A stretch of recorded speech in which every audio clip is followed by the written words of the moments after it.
can all sit down, thank you. Start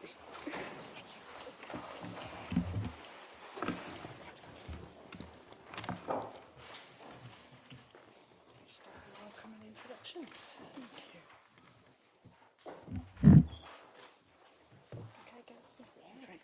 Okay, good evening. Welcome everyone. I'm Malolka. I'm the Mayor of Worcester. And before we start with the meetings, we've just got a standard introduction to go through. This is a public meeting and members of the public and press are permitted to report on the proceedings. Reporting includes filming, photography, making an audio recording and providing commentary on proceedings. Please note this meeting is recorded and streamed live. These recordings are published on the relevant meeting of the Council's website. By choosing to attend this public meeting, you are deemed to have given your consent to being filmed or recorded, and for any footage to be broadcast or published. If the alarm sounds, the premises must be evacuated immediately. Do not spend time collecting belongings. All emergency escape routes are clearly signed. Once you have left the building, the assembly point is on the High Street, opposite the Guildhall. Members and other speakers are reminded to use their microphone when speaking. Before we start the meeting, I would like to invite the Council to stand and observe 1 minute silence for former City Councillor David Wright and former Standards Committee Chair Christine Davenport, both of whom have passed away recently.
And this evening I would like to welcome my chaplain, Sarah Carwadine, who is new to Worcester and is the new vicar at Claines Church, known as St John's the Baptist and St George's. And Sarah's just going to say a few prayers for us. Thank you. Well, good evening, everybody. It is a privilege to be able to join you for the start of tonight's meeting today. And I was at a community cafe earlier today, meeting lots and lots of different people and eating lots of cake.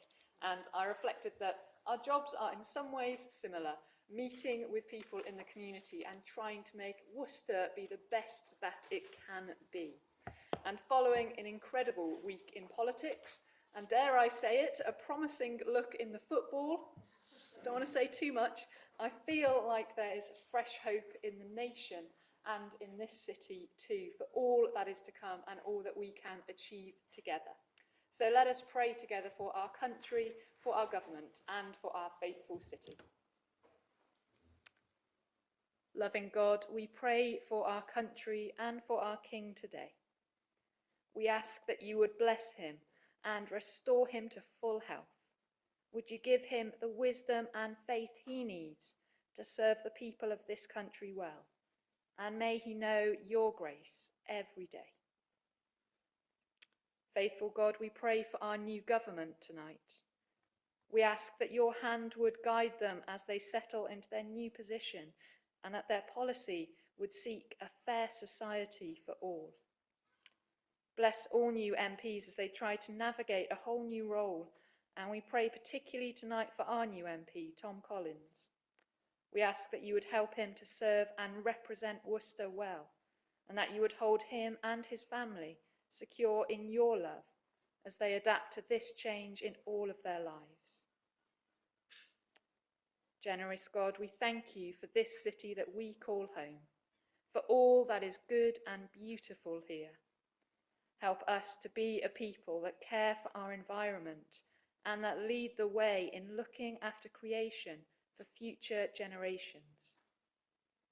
We pray that you would be present in our city, that this may be a place of peace, that communities would work together, and that we would be a people of acceptance, tolerance, and inclusivity. We thank you for the hard work of all of our city councillors, and we pray that you would guide decisions made tonight to be for the good of all in this community. Amen. And I invite you to join with me in the words of the Lord's Prayer, if you would like to. Our Father, who art in heaven, hallowed be thy name. Thy kingdom come, thy will be done, on earth as it is in heaven. Give us this day our daily bread, and forgive us our trespasses, as we forgive those who trespass against us. And lead us not into temptation, but deliver us from evil. For thine is the kingdom, the power and the glory, forever and ever. Amen. Amen. Thank you. Okay, if we move to agenda item 1, and it's apologies for absence. Thank you, Mayor. Apologies for absence have been received from Councillors Ali, Denham and Lawrenson. Thank you. And agenda item 2, do we have any declarations of interest? Councillor Mays? Yeah, thank you. I just wanted to declare an interest for the item later on about, because I work for a company that provides software for pubs and restaurants, so I just want to state that with the review of the licensing policy. Thank you. Any further? No. Councillor Gregson? Thank you. Any further? Thank you. Any more? No? Yes? Thank you. Any further? No? Okay, thank you. So if we move on to the minutes, can we agree that the minutes of both meetings held on the 14th of May are a true and accurate record? Agreed. And any matters arising? No? Perfect, thank you. Okay, to move on to agenda item 4, Mayor's communications. Obviously, we've got a few events coming up. Apparently, it is summer out there. We've got Remembrance Rebecca 2024, and obviously, this is an important annual event, and it will take place on Monday, the 15th of July, here at the Guildhall at 11:30, and all members are welcome to attend. In addition to that, we've got the Three Choirs Festival, and that will be hosted by Worcester this year. That's on the 27th of July, and obviously, we'll run throughout the week. And we also have Worcester Festival, which is on Saturday, the 10th of August, and that's closely followed by the Worcester Show on Sunday, the 11th of August. Yes, and let's fingers crossed for some sunshine. Yeah, but at this point, I would like to pay a tribute to David and Christine, who have both recently passed away. David Wright represented the Claines ward for the Conservatives from 1979 to 1988. He was leader of the Conservative group on the council in the mid-80s. His brother John also served on the council. A solicitor, he co-formed Parkinson Wright Solicitors in 1969. A former president of the Worcestershire Law Society, David was also a governor of King's School, Worcester, and was closely involved with several local community organisations. He was chairman of the Iris House Trust, and on the local arts scheme, he served as the secretary of Worcester Three Choirs Festival and chairman of the Worcester Arts Council, Worcester Cathedral Arts and the Swan Theatre. He was coordinator of the 150th Algar Birthday Festival in 2007. David sadly passed away on Monday, the 3rd of June this year at his home in Worcester at the age of 80. And also mentioning Christine Davenport, who passed away at the end of June at the age of 87. Christine was appointed as an independent co-opted member of the Council Standards Committee in 2001. She held that role for 15 years before stepping down in 2016. For much of that time, she was the chairman of the committee. Born in Bourneville, Christine's background was in business. She was a member of the Chartered Institute of Marketing and was chair of the Birmingham branch, as well as serving time on the national membership. In 1990, she became a board member of Worcester College of Technology and was their chairman from 1992 to 2000. Christine was awarded an MBE in the Queen's Birthday Honours list in 1997 for charitable services to the community in West Midlands. Following her retirement, Christine continued to support the council and was a regular attender at the remembrance services and mayor's civic events. And I would like to invite other councillors to pay their own tribute. Councillor Viaz, thank you. Thank you, Madam Mayor. Just a short tribute, Madam Mayor. It is saddening to hear of the passing of Christine Davenport. I knew her in her civic capacity when I was a young whippersnapper joining onto the council back in 2010 for over 14 years, and always found her to be highly professional and a stateswoman, to be fair, that did this council and this city proud. She served not only as you say, the independent advisor, but was on board of many statutory organisations across the county. And as you quite rightly said, she was awarded for her services by Her Majesty the Queen in 1997. She was elegant, she was dignified, held her own in some tough conversations, and her impartiality in matters always remained key. And she would often give appropriate advice where needed and if the right questions were asked. Christine partook in both formal and social part of civic life and would always be seen to support civic functions at the Mayor's inaugural board and civic remembrance services. She remained till the very end an elegant, dignified and highly respected woman of stature that has done this city proud. We will forever be indebted for her service to this county and city. Thank you. Would any other members like to speak? Okay, thank you. Obviously, after this meeting, we will have refreshments in the parlour, and you're all welcome to come and join. And for those of you who don't want to stay for the whole meeting, you're more than welcome to leave now. Thank you. And thank you. So, agenda item 5, public participation. We have no members, no one registered to speak. Okay, so move on to agenda item 6, questions. If we start with, first of all, we have a question from Councillor Amos.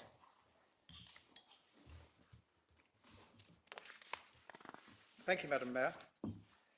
My question is to Councillor Denham. Obviously, in this case, it would be to Councillor Reyes, I assume, as Deputy Leader of the Council. Following the introduction of the Beryl bike scheme, what monitoring will take place to ensure that users do not cycle along the pavement getting to and from the parking locations? And what monitoring will be undertaken to ensure the pick-up drop-off locations cause no danger to pedestrians and motorists? And can he assure me that no taxpayers' money at all will be used to subsidise this scheme?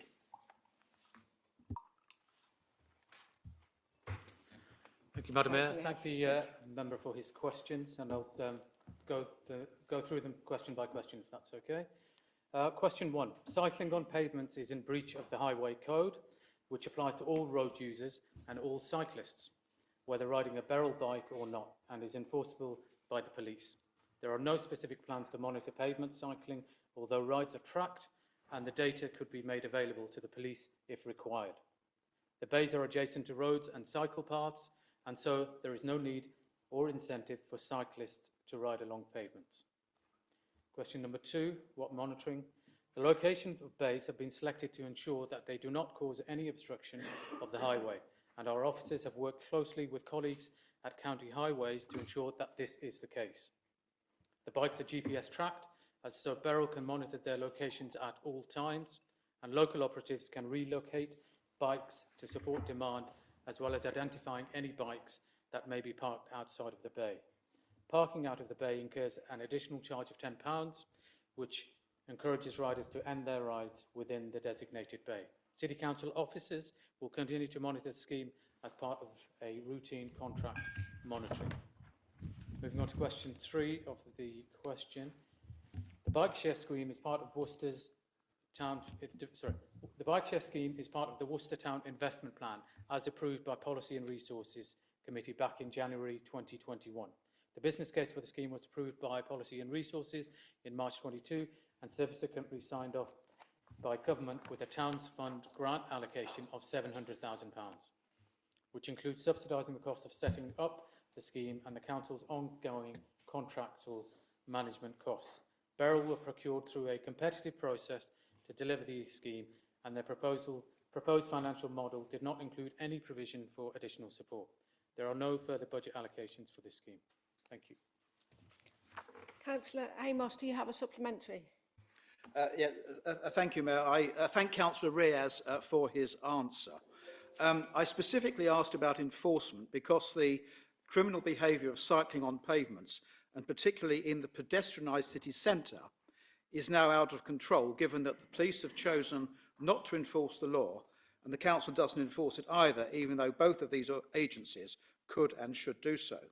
Therefore, would Councillor Riaz join with me in campaigning for it to be made a legal requirement for all bikes to display a registration plate so that offenders can be identified, just as all other road users are so required? Councillor Riaz, thank you. Thank you, Madam Mayor. We're not anti anything in this council, Councillor Amos. We are pro-choice. We are pro-healthy lifestyle. We're pro-improvement of health. We're pro-life, and we will try to achieve that objective. And all the statistics to point to a great and successful scheme, and that we should be encouraging more cycling. The answer isn't really actually more enforcement, possibly in certain locations, but the answer is a modal shift in society and breaking free from the psychosis that the bike is somehow lower down than the food chain than the automobile.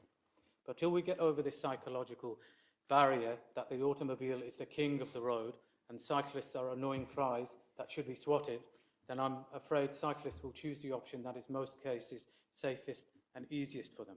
What is needed is more education, better roads that are not full of potholes and dangers, more funding for safer cycling networks, and the County Council to get behind our travel plan, some of which the Honourable Member had some power to control in his time at office at County Hall. Thank you. Councillor Riaz, thank you. If we can move on to question 2, and Councillor May should have a question for Councillor Denham, which will be... Yep, thank you, Mayor. I guess, again, mine will also go to Councillor Riaz. So, on the 5th of June, the Communities Committee voted through the temporary suspension of discretionary top-ups of disabled facilities grants, reducing the amount available to residents for adaptations to their homes to maintain their independent living from £55,000 to £30,000, a reduction of 45%. The £30,000 statutory limit has not been increased for 16 years. In addition, a cap was placed on a number of other discretionary grants, including the hospital discharge grant, capping the total annual budget at £20,000, a reduction of 44% from what was spent in 2023-24. Could the Deputy Leader please tell me, broken down by ward and total spent, how many discretionary disabled facility grant top-ups were granted in each of the previous 3 financial years, as well as how many hospital discharge grants would not have been granted due to the cap by ward in the previous 3 financial years? Thank you. Councillor Riaz again, thank you. Thank you, Madam Mayor. Thank you for the Councillor for your questions. I'll try to break these down in terms of that, so please do listen carefully and make notes. It is worth saying that Worcester City has made better use of this budget than any other Worcestershire districts have. We have been really prudent in how we've done this, and in the committee decision that was taken in terms of discretionary grants, it was this committee that took the brave decision to actually allocate the underspend into enabling more and more people to be able to benefit from this scheme. So I think it's worth noting that in the first instance. In 2021-2022, there were 2 discretionary DFGs valuing £9,200 out of a total of 91 DFGs, which were valued at £518,000 and £900. Sorry, £900. £518,000 and £900. 22-23, 2 discretionary DFGs valued at £13,600 out of a total of 81 DFGs, which is the statutory what we're entitled to give. So we went over and above that, valued at £531,300. In 23-24, Madam Mayor, there were 2 discretionary DFGs valued at 38,600 out of a total of 89 DFGs at a total value of 654,300. Of the 6 discretionary DFGs approved during this period, 3 were for properties within the Nunnery Ward, 2 within Rainbow Hill and 1 within Cathedral. With the Council temporarily not accepting discretionary DFG applications pending a review, Council officers and the Home Improvement Agency, who are currently in Millbrook, will work with the families to identify and access third-party funding sources where required. The total spent on discretionary hospital discharge grants during 23-24 was £39,400, with the maximum individual award per grant being £5,000. 28 grants were issued at the average of £1,400 per grant, and in 22-23, 15 grants were approved, valuing £12,900, and in 21-22, 4 grants were approved, valuing £1,663.82.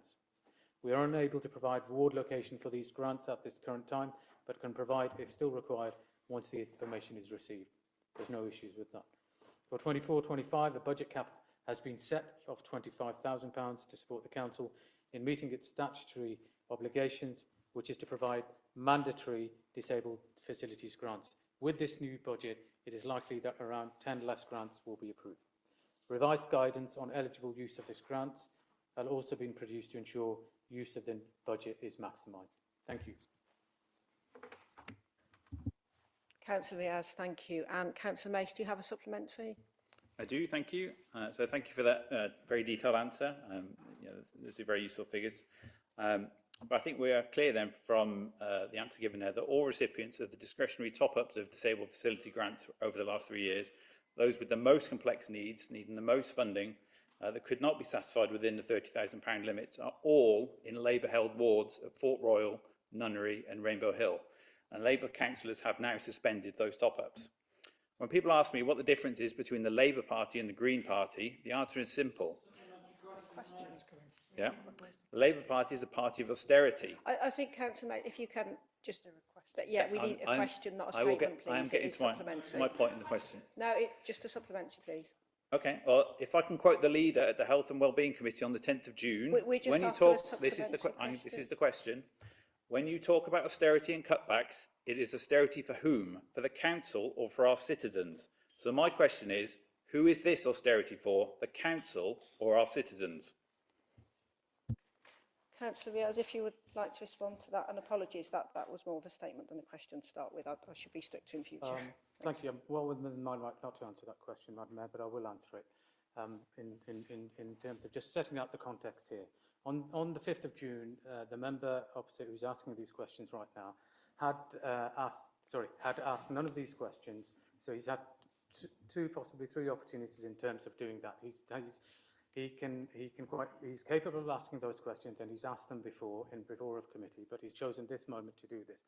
At that committee meeting, Madam Mayor, the question was asked of Councillor Mace, does he have any other objections to this, and why he wouldn't be able to support this this policy in that committee. And the answer came back, it's because it was a permanent measure. The officers came back to the councillor, and this is on record on YouTube, Madam Mayor, that the councillor was given that this is a temporary measure which we'll be reviewing next year. And at that point, there was no further other comments made until at this point. So in terms of the audacity of asking these questions and labelling us as the party of austerity, take some cheek, Madam Mayor. And this is coming from a party that was selling solar panels and wind panels in Rainbow Hill and Warndon in terms of that. And they've got the chief to call us the party of austerity. Councillor Riaz, thank you. I think I would also like to respectfully remind Council at this point, if you look at the Constitution, we do run a committee system, and only the top level things should come to Council. So please be mindful of that in future when posing your questions. Thank you. So if we can move on to Councillor Cross, and I believe you have a question for Councillor Zoe Cookson. Correct, Madam Mayor. Thank you. Yes, so my question to Chair of Environment Committee, please. It appears that public bin emptying in Worcester has struggled recently. The report card shows the percentage of overflowing bins being dealt with, and this is, as the Environment Scorecard shows, below target. But it would be helpful to know the actual numbers of overflowing bins reported. So please, could you confirm how many overflowing public city bins were reported over the past 12 months and how this compares to the previous 12 months? Thank you. Councillor Cross, thank you. Councillor Cookson, thank you. Thank you very much for your question. I do have the answer, but you can't ask me a question about the scorecard and not know that I'm not going to pontificate. Anyone who knows from the back end of last year where we were having conversations about the future of the scorecard, I am incredibly passionate about the importance of it. And I argued very vociferously in our committee about the importance of retaining that scorecard for our core work. And I'm really glad that actually Councillor Cross's question really proves that I was right on that and the real importance of having that scorecard. I thought it was really important that we as councillors are really cited on that core work that we do as the council, and overflowing litter bins were exactly the sort of things that I had in mind, things that are absolutely crucial to our residents, that they really care about, and we as councillors need to know how good those services are. Councillor Cross's question also illustrates one of the other points that I was making around that time, which is while I was arguing vociferously about the importance of the scorecard, I was also recognising that we need to improve actually what those scorecards says and how we measure that. So the question that Andrew's asking about percentages and actual numbers is exactly the sort of thing that we need to be looking at. And those who are on Environment Committee will recall the conversation we had at the last meeting about actually having a small working group and looking together at how we improve those. To be as inclusive as possible of all members of Environment Committee, you should have all had an email from Lloyd on the 4th of July asking you if you want to be on that working group, and also asking people about the best times of day so we really make sure everybody has the option. It's by no means compulsory. We don't need to resurrect the whole committee to do that, but I would urge any members of Environment Committee who haven't responded, you have until tomorrow to get back to Lloyd on that. Before I give you the answer to the question, and I do actually have them, I also wanted to make one other point about overflowing bins. You gave me the floor, I can't not take it. I wanted to tell you some of the things that we're doing about this really important issue. On an operational level, we're encouraging members and the public alike to use the Report It system. I think, Councillor Cookson, sorry, I think we need to just answer the question, especially bearing in mind that the But this is about overflowing bins, and this is the question he's asked, and I think it's important that members do know how we are responding to overflowing bins. I can just give you the figures, but that doesn't give you the context. Okay, as long as it's not too lengthy. Yeah, no, it's not too lengthy, it's just about saying the importance of it. So just to say, if there are overflowing bins in your ward, use the Report It system. You should be aware of that. If not, I've already spoken, Karen and I, as Chair and Vice Chair of Committee, have spoken about putting something in the weekly briefing so people know how to use that. We've also spoken to Sandra Green's team about doing that comms around making sure the public know that. On a strategic level, as Chair of Environment Committee, I've requested that we make sure we have at least one deep dive in every meeting about that core work. And Karen and I, again, have been having discussions with officers about how that process should work and what those deep dives should be. Our July committee is going to be on recycling and waste collection, but our November one is going to be about street scene, and overflowing bins is going to be a key element of that, and that will give all members on Environment Committee that opportunity to drill down right into those levels, right down to where those problems are with those individual overflowing bins, and making sure as a committee we're able to tackle that. So that's the sort of context. But in terms of the actual figures that you're asking for, we have 700 bins across the city, which equates to 100,000 collections each year. The number of reported missed collections in 2023, a decade out, 24, was 496. This compares to 349 in the previous year. Councillor Cookson, thank you. Councillor Cross, do you have a supplementary? And if we can, keep to a question, please. Thank you. Thank you very much. I think almost all of our members, I'm sure, will be keen to know what actions are taken to tackle the problems of overflowing public street bins. I know that many of our fellow councillors have been reporting these again and again for months, and we've received assurances that this would be addressed. And great to hear your response about the scorecard. So thank you. And context is really important, as is public communications. We understand that at present, public bins are sometimes being emptied by rapid response teams just before the scheduled emptying date, and while this rapid response is appreciated, we understand that sometimes the regular emptying crew then attend as scheduled to then find the bin has recently been emptied, and that is an area we feel could be made more efficient. So just some suggestions, but it would help if the public bin emptying schedule was were published online or at least shared with members, or I if think, bins were sorry fitted. to interrupt, Councillor Cross, but My I need question to at keep the it end to is- question, but let's just have questions, please. Well, to give the context to my question is, would you please take these suggestions up with officers? There are very few suggestions here. It's taken more to discuss this than to actually It is answer still the questions. question time, so please be quick. So if bins were fitted with a sticker advising the scheduled emptying day, that could avoid Councillor unnecessary Cross, I'm reports. sorry, I'm not here to take suggestions. It must be quite a question, please. So my question is, would you please take these suggestions up with officers? I'll obviously have to email them to you because we're not allowed to discuss them.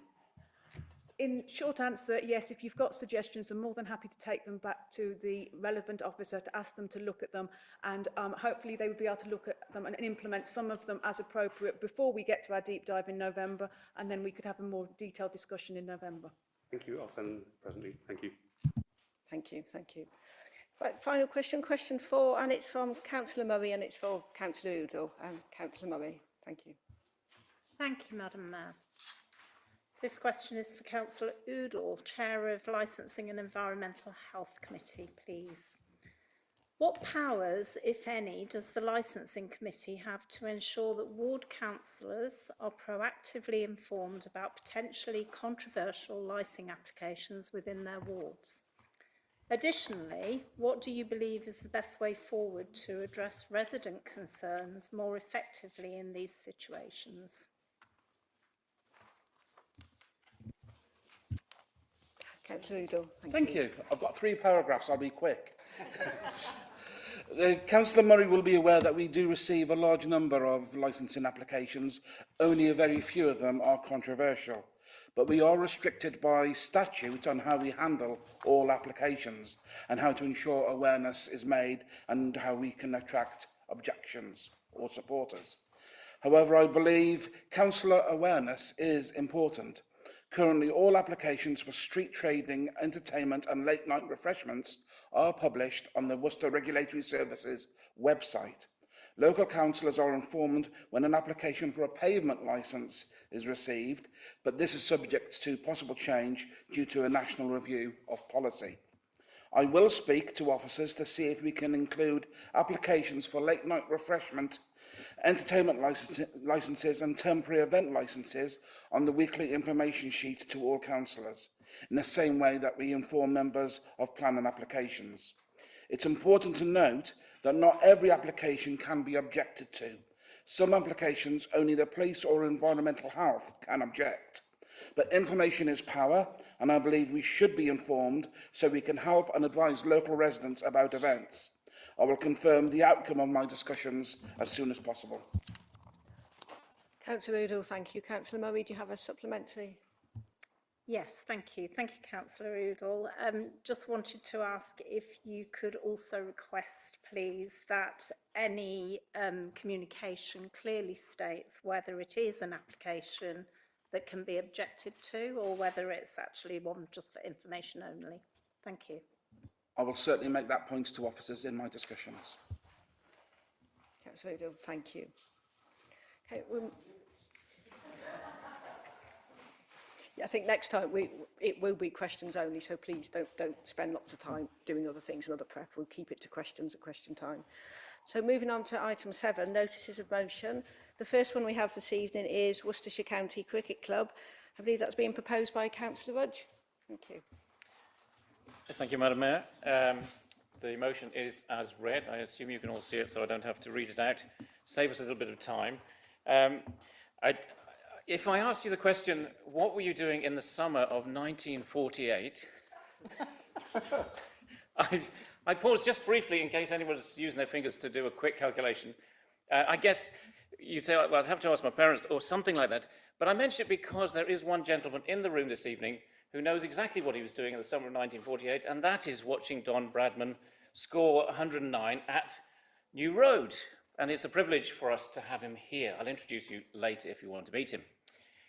Why is that important? If you're not a cricketer, it may not mean very much to you. If you are a cricketer, you'll know he's the greatest batsman in the world, bar none. It's not English, so I don't know why I'm saying that, but it's true. And it's important because he's one of all of the great cricketers who've played at New Road over the last 125 years. And there are many, many of them. And it's a great privilege for us to have a cricket ground right in the centre of the city. And I'm very hopeful that we can keep the cricket ground in the centre of the city. It's a fantastic asset. It is part of our culture. It's part of our history. It's part of our heritage. And in many ways, if you ask some people anyway, it's what puts Worcester on the map. And I don't mean just nationally, I mean internationally.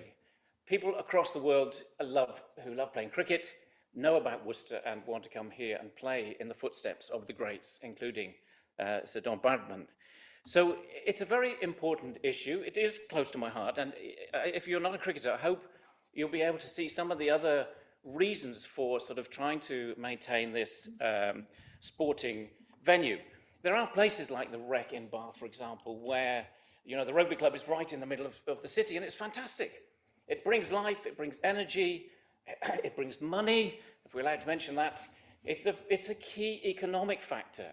It's easy to access by public transport. So there are many, many, many good reasons for keeping New Road where it is. Now, we know that the board of the cricket club are very concerned. We understand their concerns. I think there was something like, I lost track, I almost ran out of fingers, 7 or 8 floods last year, which made it extremely difficult for them to function economically. And so we have a problem. The question is, can we work with them to find a solution to the problem? And my hope and wish is that we can. We know that the cricket ground and the tourists and the visitors bring a lot of money into the city. It's hard to put a precise figure on that, obviously, but like I say, it's part of the sort of beating heart of Worcester. And we must try and keep that if we can. It is possible to see this problem as, insurmountable and we give up and, the floods have beaten us. Or I think equally, we can see it as a challenge for us to solve. Now, I understand there are some experts in the field, I'm not one of them, flood experts, who do believe that there are solutions to this problem. And it's something that we should explore, and it's something that I would encourage the council to consider doing. Part of the motion is to work with the Environment Agency, and I also believe we should be working with the water authorities as well. I've written to Severn Trent to see whether they are in... Don't laugh, but I asked them whether they would work with other water companies to try and find a solution to flooding in Worcester, because flooding doesn't respect boundaries, as we know, and they haven't responded to me. So what that means, I don't quite know, but it doesn't sound very promising. I do believe that both with the Environment Agency, hopefully with our new government, and a will to try and find solutions to these problems, the water company will have a big part to play. But if they need to work with other water companies to find some long-term solutions. So there may be a short-term solution, but this may also be an opportunity for us to start considering long-term solutions to flooding in the city, because it causes a huge amount of trouble, a huge amount of grief to businesses and residents, and a huge amount of money in clearing it up. We all know that. The question is, do we have the will to begin looking to finding solutions to that problem? The Cricket Board have stated that they will make it a key priority to explore every option for the club. Madam Mayor, I think our job as a City Council is to help them do that. So I strongly encourage members to support the motion as a first step in that process. Thank you. Councillor Rudge, thank you. And Councillor Viers, I believe you're seconding the motion. Thank you. Thank you, Madam Mayor. Looking around the room, there's probably a couple of people that's probably more avid cricket lovers than myself. Former Councillor Bill Amos, who was a regular steward at New Road, I believe, and not to mention the legendary Alec Mackey here. As a cricket lover, Madam Mayor, look, I'm probably one of the most cricket lovers in the room, with present company accepted. Having both trained, played, watched my heroes at New Road, albeit a completely different generation to some of the people here, it's needless to say that New Road holds a dear and fond memory in my heart, as well as thousands in this city. As my colleague has mentioned, that the picturesque and idyllic grounds in the county, if not the world, it is simply inconceivable, I believe, that cricket would leave New Road. When football left this great city, it was like having a kidney removed. Although now returned, the transplant has left scars for life. When rugby left this city, it was like having a lung punctured, and the city hasn't really been able to breathe easily since. If cricket was to leave this city, Madam Mayor, it would be like having the heart ripped out of this city, and from a sporting perspective, it would die. All the years of history, nostalgia, memories and dreams of thousands would be dishonoured, and we in this city will be forever carry our heads in shame for letting that happen. However, the reality is, Madam Mayor, that cricket in the 20th century cannot survive on nostalgia, romanticism, and cannot be run on passion and desire alone. It is a commercial game with commercial consequences, and the headline from the county that has set the alarm bells ringing should be seen as more, I hope, as a cry of help than a firm decision to abandon New Road. I'm willing to give them the benefit of the doubt. If the Board of Directors have come to this conclusion that they have done so, then they have done so in isolation of the city and the county and the thousands of members and supporters that have been loyal supporters over the years. It is clear that New Road and thousands is dated and thousands in lost revenue from the constant clean-ups and rearranging of facilities elsewhere. It is not a place to be as a budding cricketer. Let's be honest about that. Trying to get into the England setup, a cohort of 4 or 5 top players left for other counties. Ironically, Worcestershire got promoted, but some of those have now got into the England setup. So the facilities are dated. Will it attract the best talent and retain our stars and investment? And in order to do that, investment and confidence is needed in the tied facilities and a solution to the issues that the club faces, namely the flooding. We as an administration, only a month ago or so, have done some work already. Since St Lind's statement out regarding the cricket club in May, we've tasked the MD to speak to Ashley Giles, the CEO, and as a result of our statement, we have been approached by a consortium of partners that have had the same passion as us in saving cricket at New Road. We have not been idle. We have conveyed our message not only to our MP, Tom Collins, but to the Prime Minister on his visit here to Worcester earlier last month. So our MP, our leadership, and this City Council, after this motion tonight, will hopefully be all in line in terms of our position. I think what we can do here, Madam Mayor, is to play a leading role, show the political leadership, and get the right partners, including the County Council, around the table to thrash out a plan to save cricket at New Road. This motion will formalise those meetings and those ambitions, and that will give the city, the club, and its supporters the confidence that it needs to see the city is back and behind them, and wants cricket to remain at New Road at 100%. Therefore, I will second this motion. Thank you. Councillor Riaz, thank you. I think next we have Councillor Udall to speak, please. Thank you, Madam Mayor. I want to make a terrible admission here. I have no interest in cricket whatsoever. I have no knowledge of cricket. I don't understand the game, and I struggle to understand the attraction. However, New Road is in the Republic of St John's, and therefore, as a consequence, I have a fascination with the game. The local businesses in St John's also benefit from New Road's existence and the cricket club's presence, and any loss from New Road would have a significant impact in St John's. For example, right next door to the cricket ground, the Premier Inn, a large employer in St John's, and a significant amount of its trade is linked to cricket at New Road. The leisure facilities which exist there as well, outside the cricket season, with wedding receptions, funeral wakes, parties, conferences, and as last weekend just pointed out, there was even events and then as an entertainment venue on New Road itself. So it's not just cricket, it's the economy too. And for that reason alone, even though I don't understand the game, we've got to do our best to keep New Road in the city, the cricket club in the city, and at New Road. I support this motion. Councillor Udall, thank you. And next I have Councillor Lamb. Thank you, Madam Mayor. I also wish to support this motion. And famously, the former Master of the Rolls, Lord Denning, said, cricket is the delight of everyone, even Councillor Udall. And I think we stand united in common concern about the future of Worcestershire Cricket Club at its current location. The new road ground is famous throughout the world, with the iconic backdrop of Worcester Cathedral providing a suitable setting for the sound of Willow on Leather.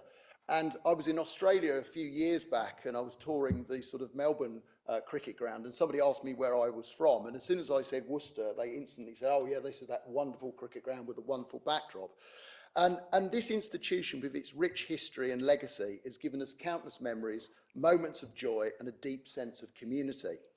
Yet it faces a grave threat that puts this legacy at risk, and that's flooding.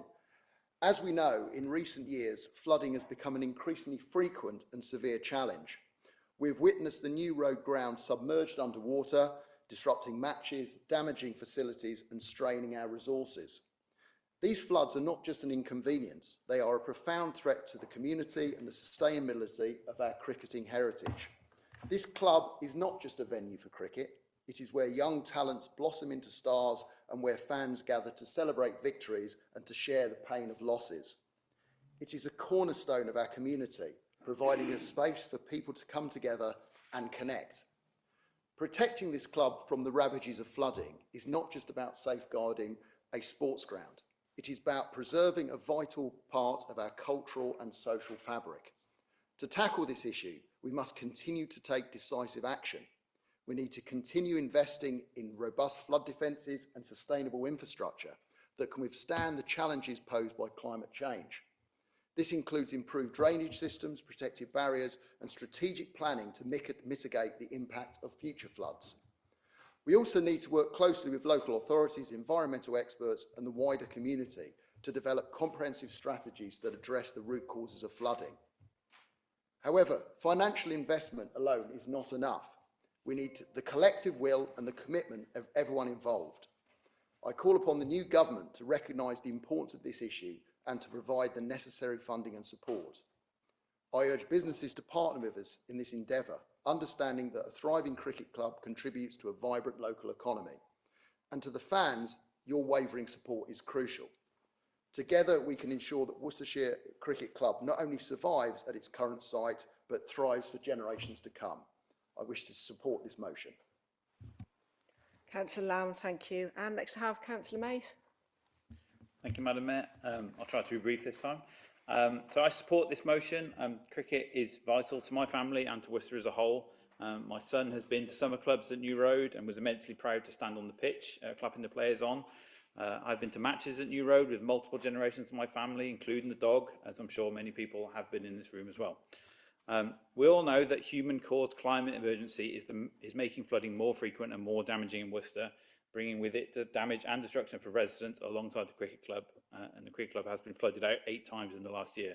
We must move quicker to decarbonise our economy if we are to limit the root cause of this motion. I hope that our new MP, who I would like to note is possibly the country's first bike bus MP, will raise this and the plight of our cricket club in Parliament as soon as possible. Thank you. Councillor Mace, thank you. Next I have Councillor Gregson. Thanks, Mayor. I mean, I think that the similarities between the iconic image of the New Road ground being, you know, perhaps the most beautiful ground in our country, if not internationally, we would look to Dharamsala as being the most spectacular setting across the world of cricket grounds. They have something in common. Both are severely under threat from climate change. Living under a glacier doesn't do you any good if you want to maintain a cricket ground in India any more than being in a floodplain does here. Fortunately, we have a connection with both in the legend that is Jimmy Anderson, who we'll be celebrating over the next few days, no doubt, in London. I think that the points that Councillor Lamb makes are absolutely valid about the flooding issue is much wider than merely the cricket club. So anything that we can do in order to secure the future of New Road ground must have an impact and must be engaged with what we're doing for the rest of the city in terms of its flooding issues. And equally, in terms of the economy that Councillor Udall raises.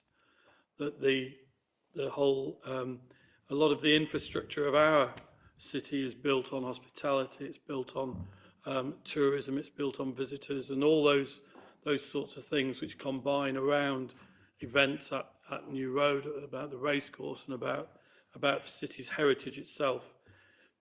Being so close to the River Bridge also means that there's a massive impact in terms of our transportation structure, and it's important that we pull into the whole equation the question of the Worcester City transport strategy. But I think it's also in something that we should be learning about is how sports clubs in general are facing huge financial issues at the moment. It's not that long ago that we had a debate about the Worcester Warriors, still future hanging in the air up at Six Ways. I don't recommend Six Ways as an alternative venue, by the way, for the cricket. But it is significant that a lot of what happened at Six Ways was completely out of our control. It was run by people who were not interested in getting involved with local authorities or local businesses and had any engagement with the community. We know that is not the case with the cricket. We know it's not the case for the new way forward that is being talked about at Warriors. But I think that the way in which the cricket club members are so integral to our Worcester community is a bonus in our fight to be able to do something about this. And I think that we will find that the whole community is supportive of anything that can be done to protect the ground and to improve the facilities there, so that we can continue to have first-class cricket. Councillor Gregson, thank you. And next to have Councillor Agar. Thank you, Madam Mayor.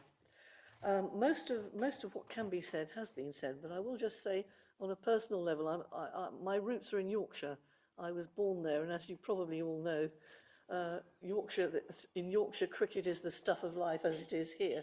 So I perfectly understand the passions that are aroused and the commitment to the sport in both our counties. Worcester is a centre of excellence for cricket.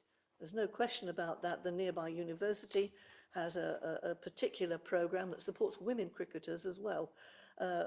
So it is a centre of national excellence here in Worcester, and the cricket ground is of vital importance to that.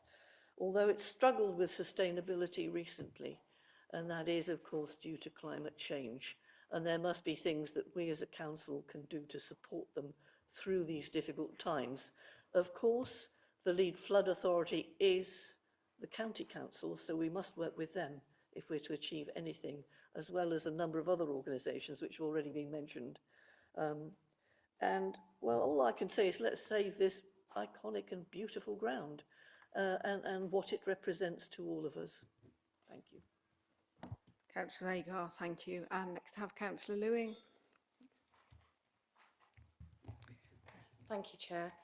I'd like to express my sincere support for this motion and agree with everything people have said. We are really fortunate to have this beautiful and iconic ground. I was particularly pleased to see England women there last year, and I also was pleased to see Worcestershire Rapids beat Lancashire a couple of weeks ago. But I just wanted to remind councillors that we have got a flooding motion that was brought in February, and just that the paper for that will be coming to the Environment Committee on the 23rd of July, and in it talks about the wider flooding measures that we can take for the city. It also talks about working with local other bodies and multi-agency partnerships, including the Environment Agency and the local lead flooding authority. So I would encourage members to look at that, please, even if you're not on the committee. And I also want to say that I've been concerned about this for a long time, and in fact, you might, I know it's very recent, but our last MP, Robin Walker, I went to see him in April as soon as I heard the cricket club's statement, because I was horrified. And actually, he was as well. And on the 9th of May, he actually, at my request, made a question to Parliament on it. and asked for the ministers from the Department for Environment, Food and Rural Affairs and the Department for Culture, Media and Sport to work together in order to look at all options to support the County Cricket Club. So what I'm hoping is that hopefully there are civil servants who are aware of this already, and hopefully they are looking at things already. But I do know that obviously this is a much wider problem. We are looking at mitigating flooding right upstream. We need to work together to look at land use, look at how we can reduce the amount of flooding. 8 times, no wonder the cricket club were worrying. Let's hope this winter is not as bad. So I am happy to support this motion, but I would like to highlight that we have had a flooding motion already, and we've got that report coming to Environment Committee. Thank you. Councillor Lewin, thank you. And next we have Councillor Cookson. Actually, I have nothing to add because I was merely going to do what Karen just said and highlight the fact that we have a report on flooding which is very related coming to the meeting on the 23rd of July, but Karen's done that far more eloquently than I would have done. Okay. Thank you. So next we have Councillor Kimberley. Thank you. I'm aiming to give the quickest contribution I can because a lot of good things have already been said. I'm a musician, not a sportsman, but even I can see this is a pretty easy question. The question is cricket. The answer is yes. Residents all across the city are asking for more sport, not less. We've already suffered losses in football and rugby. Now we face a defeat in cricket. That can't stand. I think we need to bat in favour of our sports teams and save this ground. Let's pass this motion. Thank you. Councillor Kimberley, thank you. And next we have Councillor Jagger. Thank you, Lady Mayor. Hugely supportive of this motion, and I just want to add something to it. Every election, news organisations around Britain descend on our city to find out how Worcester will vote. Apparently, the way Worcester votes, the country votes. So every so often, Worcester votes are very important. I am very hopeful of this new government, and I'm hoping that we'll see the new road cricket ground like I do, a symbol of Worcester's cultural heritage and a symbol of a city that is tired of making headlines due to flooding. I really hope that because this project will need substantial investment from central government beyond our budgets. So I hope this new government will prove to us that the votes of people of Worcester do count and that they will not be taken for granted. And this is a great chance to do this. Councillor Jagger, thank you. Do we have any more speakers? No. Okay, if we can move to the vote. All those in favour?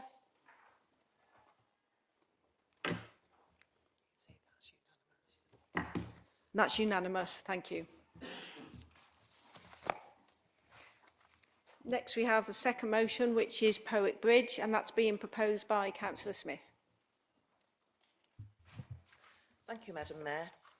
Everyone has had the opportunity to read the motion. The old Poic Bridge partially collapsed in January and it's been closed ever since. This is not acceptable to me or to the residents I represent. Concern about the bridge, its repair and its future is the single biggest issue which has been raised with me since my re-election. I should not need to stress the historical importance of the bridge. It's of national and international importance and historically significant. It was originally built in the 14th century and played a part in the Civil War in the 17th century, so it's an important part of the city's heritage. Residents also use the bridge for leisure and recreation. It's a cycle bridge and the starting point of the National Monarch's Way National Footpath. It provides access to riverside walks and it is important to wildlife. The dithering and delay of the last 6 months cannot continue. In what appears to be an argument between the County Council and the Environment Agency, meanwhile, the bridge is crumbling, its damage is increasing, and the situation is critical. This council needs to bring all interested parties together to agree how it's to be repaired, to consider the reconstruction process and discuss its future. Poic Bridge should be a historic monument. We should celebrate its existence, promote its significance and encourage visitors. We need to look to see how we can make much more of the bridge, and once it's repaired, we need to consider how to ensure it's a possible tourist attraction for the future. We all have some responsibility for its repair, its reconstruction and its future. The City Council should coordinate this, and this motion will enable that to happen. It's not just about saving and repairing the bridge, it's about its future. Thank you. Councillor Smith, thank you. And we have Councillor Amos to second. Yes, thank you, Madam Mayor. In supporting this motion, we all need to recognise that Poic Bridge is not just any old bridge. It is a central part of our history, of national significance, and, as we have all seen, a much loved and valued part of the local community in Lower Wick and way beyond. As the County Councillor for Bedwardine, I have, at my request, had regular briefings and updates from County Highways on progress in getting it repaired and reopened. I am well aware of the complex technical issues involved, that Highways have to work with and get permission from a number of other agencies, but I am becoming concerned that half a year on from the bridge's original collapse, not a single brick or block has been replaced. To press this matter further, I will be raising it at the full County Council meeting on Thursday, when I have asked for a start date for the repair work and an estimated reopening date. Madam Mayor, when I first saw Poic Bridge some decades ago before I moved to Worcester, I marvelled then at its beauty and location. Now, I am sure we should be practically selling its history, in particular in our schools, where we don't teach enough history anyway, a subject in its context ripe for students' projects and research. And to help realise this, it would make sense for all the various interested agencies and organisations to work together, each adding to the knowledge and expertise of the others. But this will need proper coordination and focus, not another layer of bureaucracy, and certainly not getting in the way of County Highways, who are responsible for undertaking the actual repair work. Madam Mayor, I can conclude with some tentatively good news as of 2 hours ago. County Highways have now concluded their discussions with Natural England, Historic England, the Environment Agency and structural specialist contractors. Due to start at the end of July, beginning of August, and that's this year, I hasten to add, County Highways will install a temporary supporting structure under the arch, which will be flood-proof to pump the water out to get at the arch and then make an assessment for a permanent solution.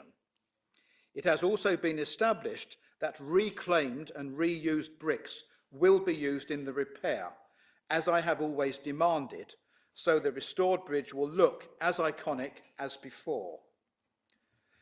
But this does show we need to keep the pressure on to get the work completed as soon as possible, so that Poic Bridge can look forward to a new and even more exciting future. I ask members to support this motion unanimously. Councillor Amos, thank you. And next we have to speak Councillor Udall. It's one of those rare moments, Madam Mayor, that Councillor Amos and I are in full agreement again. It's becoming too regular. I'm a bit concerned. Madam Mayor, Poic Bridge is of huge national and historical importance. We cannot just sit around and wait for the County Council and the Environment Agency to make up their minds about who was responsible for the damage and for the repair. I believe it collapsed due to a sustained period of neglect over a long period of time, something we need to ensure does not ever happen again. It's also appalling that not only has nothing been done to repair it, but no stabilisation works or even any barriers to prevent further erosion and collapse have even been put in place. Doing nothing will ensure it will just crumble into the river, something which we as a City Council cannot allow to happen. Formerly of this parish, Councillor Mark Bayliss, Cabinet Member for Highways, has been quoted tonight as saying, "There's no quick fix." Well, that's no excuse for doing nothing for 6 months. Frankly, he's done too little, too late. We need to intervene to coordinate the response, to bring a sense of urgency to its repair and its restoration, and to plan the future for the area. Madam Mayor, Poic Bridge and the surrounding land was my playground as a child.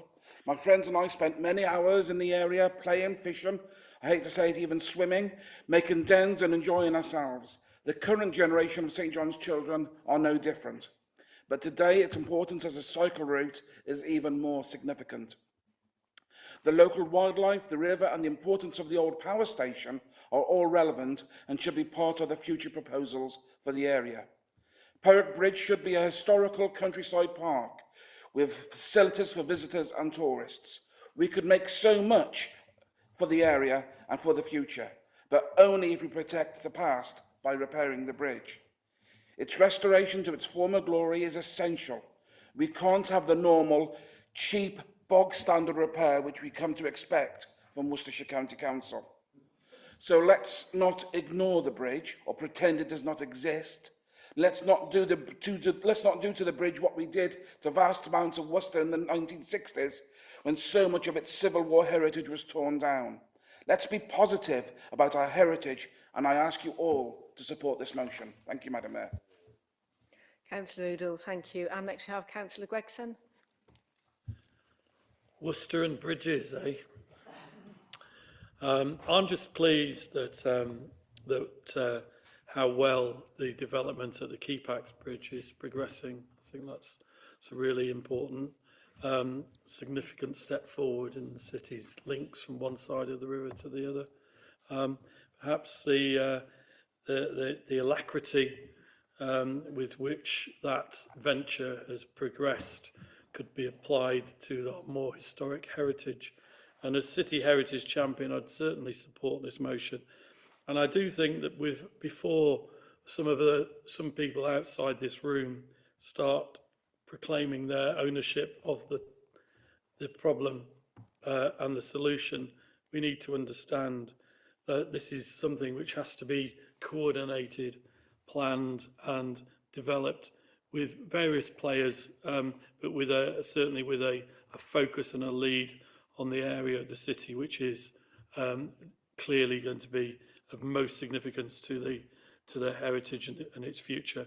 And I think some of the ideas Councillor Udall puts forward about that are well worth pursuing and developing much further. So you have my full support on this. Councillor Gregson, thank you. And next have Councillor Agar. Thank you, Madam Mayor.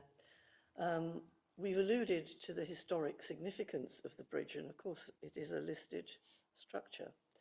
The reason for its significance in the Civil War was precisely because Cromwell's batteries were on the heights at Red Hill, pointing down at Fort Royal. And as the strategy of the battle developed, the last Battle of Worcester developed, Cromwell and General Fairfax swept down in a huge arc across the field at Middle Battle Hall Farm. And whereas Cromwell took mainly his infantry across the bridge of boats, just one side of the confluence, General Fairfax, with a great deal of cavalry and some infantry, but mainly cavalry, crossed Poic Bridge. Without that bridge, the Battle of Worcester would have been hugely different. And I do hope we will have some war walks, actually, to view some of these things, because one of the first cycle rides my husband and I did when I came to Worcester to live here was to Poic Church, where you can still see the musket ball holes in the church. And I didn't know at the time that you could actually see those sorts of that sort of damage on the cathedral. But the bridge was really rather beautiful. It still could be, and I hope it will be again. We can't let go of this. And I think we must do our utmost to work with our partners at Highways and elsewhere to reconstruct this bridge in a sensitive way, in the way that it deserves, and in a way that reflects our concern for our history. Thank you. Councillor Agar, thank you. And next I have Councillor Lamb. Thank you. I also wish to support this motion, and it's because I believe the preservation and protection of Poic Bridge in Worcester is a matter of historical and cultural significance. And it reminds me in a strange way of the case of the Crooked House a couple of years ago, actually. A pub I used to go to when I lived in Kidderminster. And you know, as we all remember, you know, this is, it closed down, it was taken over, it burnt down in mysterious circumstances, and suddenly it was bulldozed. And actually, this went international. There was an article I read in the Washington Post of all places going on about this, as if it was a symbol of what was wrong with Britain, actually, that we took things. And clearly that pub was nowhere near the same age as Poic Bridge, but we take these historical artefacts and we're not really that interested in this country about them. And I think it's very, very sad, because I think this bridge is not just a structure of stone and mortar. It's a testament to our rich heritage. It's a symbol of our collective history, and it's an invaluable piece of our community's identity. And the bridge, its origins date back to the 14th century, which makes it one of the oldest surviving bridges in the UK. It has witnessed centuries of change, from the medieval era through the Industrial Revolution and into our modern age. And the bridge has withstood the test of time. You know, it's bore silent witness to the passage of time, from the violence of the civil wars, as we said, to the everyday lives of countless generations. And it's more than just a mere crossing over the River Team. It's a historical artefact. And as has been said, it played a crucial role in the Battle of Poic Bridge in 1642, the first major skirmish in the English Civil War. And, you know, that historical event shaped the course of our nation, and the bridge remains a tangible link to that transformational period. And you can only imagine, say you went to Boston, you know, and Betty Ross's house fell down or something, you know, the Americans would clearly repair it. They wouldn't say, oh, this is terrible, what should we do about it? You know, and it says something very sad, I think, about this country in some ways. You know, and in today's fast-paced world, where progress often comes at the cost of heritage, it's our duty to ensure that the bridge does not fall further into neglect or disrepair. And we must protect it not only as a tribute to our ancestors, but as a legacy for future generations. You know, preserving the bridge is an act of honouring the past while educating our children and grandchildren about the richness of their inheritance. And it's not just of historical value, it's also an architectural marvel. You know, its medieval design and construction techniques are a source of fascination and study for historians and engineers and enthusiasts alike. And protecting the bridge means preserving a piece of engineering history and showcasing the ingenuity and craftsmanship of a bygone age.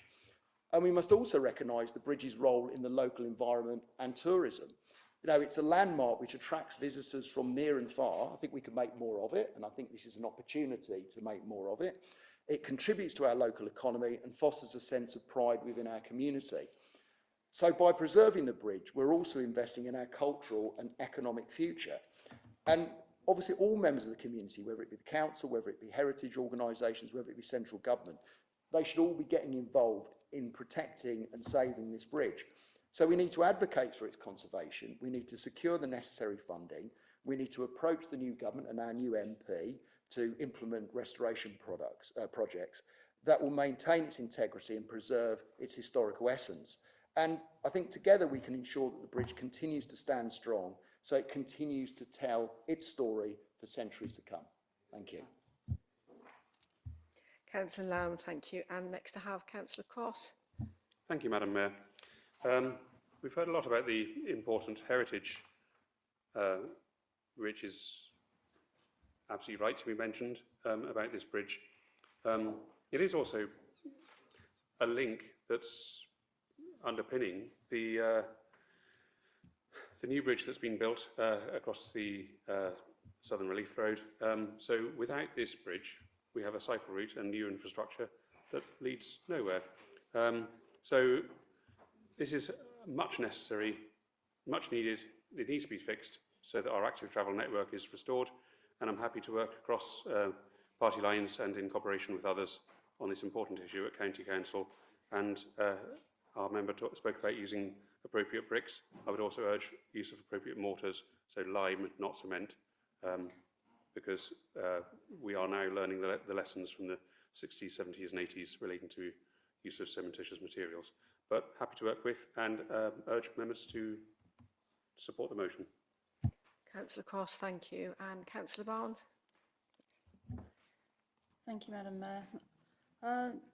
County highways have been building quite a lot of bridges now recently, but their maintenance is clearly very poor. We've had lots of floods recently in Worcester, and with the weather we're getting at the moment this summer, we may well have summer floods as well as the usual winter floods. And every flood risks doing further damage to this structure. Now, this is a really important site for the Battle of Worcester. Now, I think that we've got to have a battle for Poic Bridge. Thank you.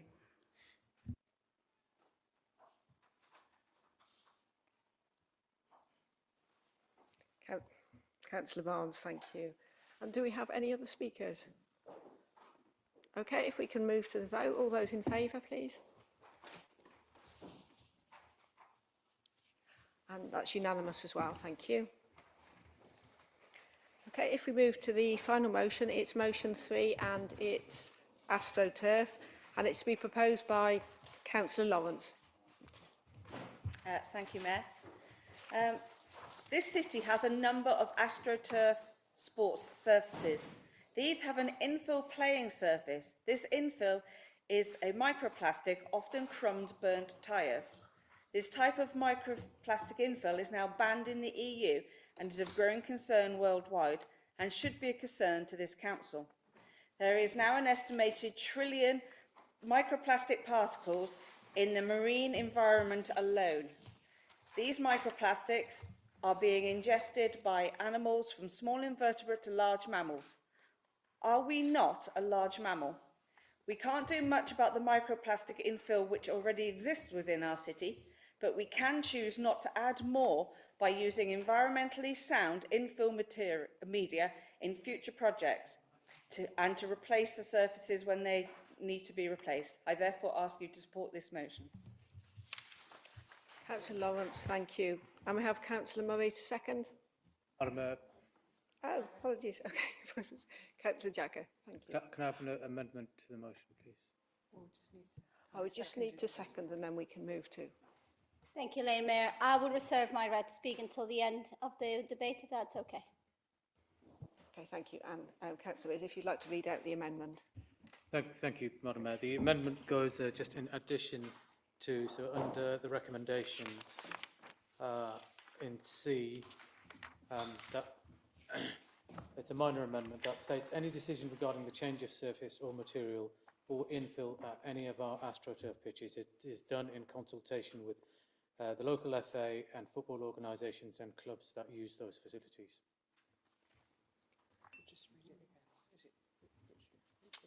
So I'll repeat that again. Thank you. And so as a further point, and point C, any decision regarding the change of surface, material or infill at any of our AstroTurf pitches within the city is done in consultation with the local FA, football organisations and clubs within the city that use those facilities. Councillor, so I think if we're correct in understanding, it's just to involve the actual sports clubs, Right, isn't yeah. it, with it? Okay. Debate, please. Does he have a second? Yeah, do you have a seconder, Councillor Riaz? Councillor Kimberley? Thank you. And you're reserving your right to speak until, yeah. Okay, so do we have?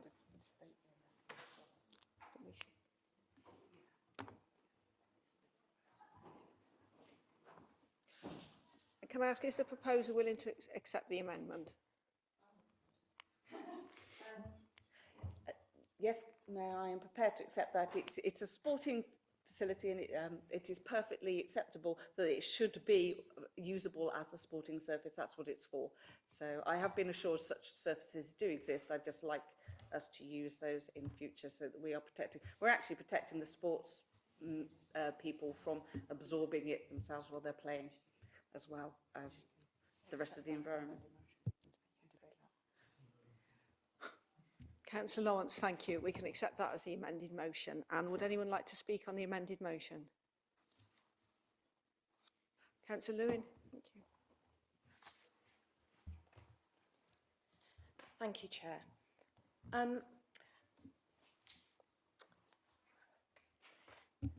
would just like to talk about the AstroTurf pitch that is being installed at Purdyswell, because this came to Communities Committee, and as part of that committee, we had the Vice Chair of the Greens at the time, And we expressed our concerns for the environmental credentials of an artificial pitch at this time and the infill materials. And because of that, officers did a supplementary environmental impact report for us, which looked at the alternatives at the time that the FA would approve of, because the funding was linked to an approved surface and an approved infill. And at the time, there was no evidence that an alternative was valid for the funding. So what we asked for the design to include retaining boards around the entire perimeter of the facility to prevent leakage of materials into the surrounding environment. We understand that boot cleaners will be provided adjacent to the entry-exit points on the playing surface. We also have been assured by the City Council that they will work hard with the steering group that's been set up to liaise with clubs using the facility to try and ensure that infill migration is minimised. And I think this is taking it off the pitch, so ensuring that people do wash their boots and do the things that they're supposed to. But we also asked for the type of infill to be constantly reviewed for the life of the pitch, because the pitch has got at least 10 years, and to use non-plastic and more sustainable alternatives as soon as they were available.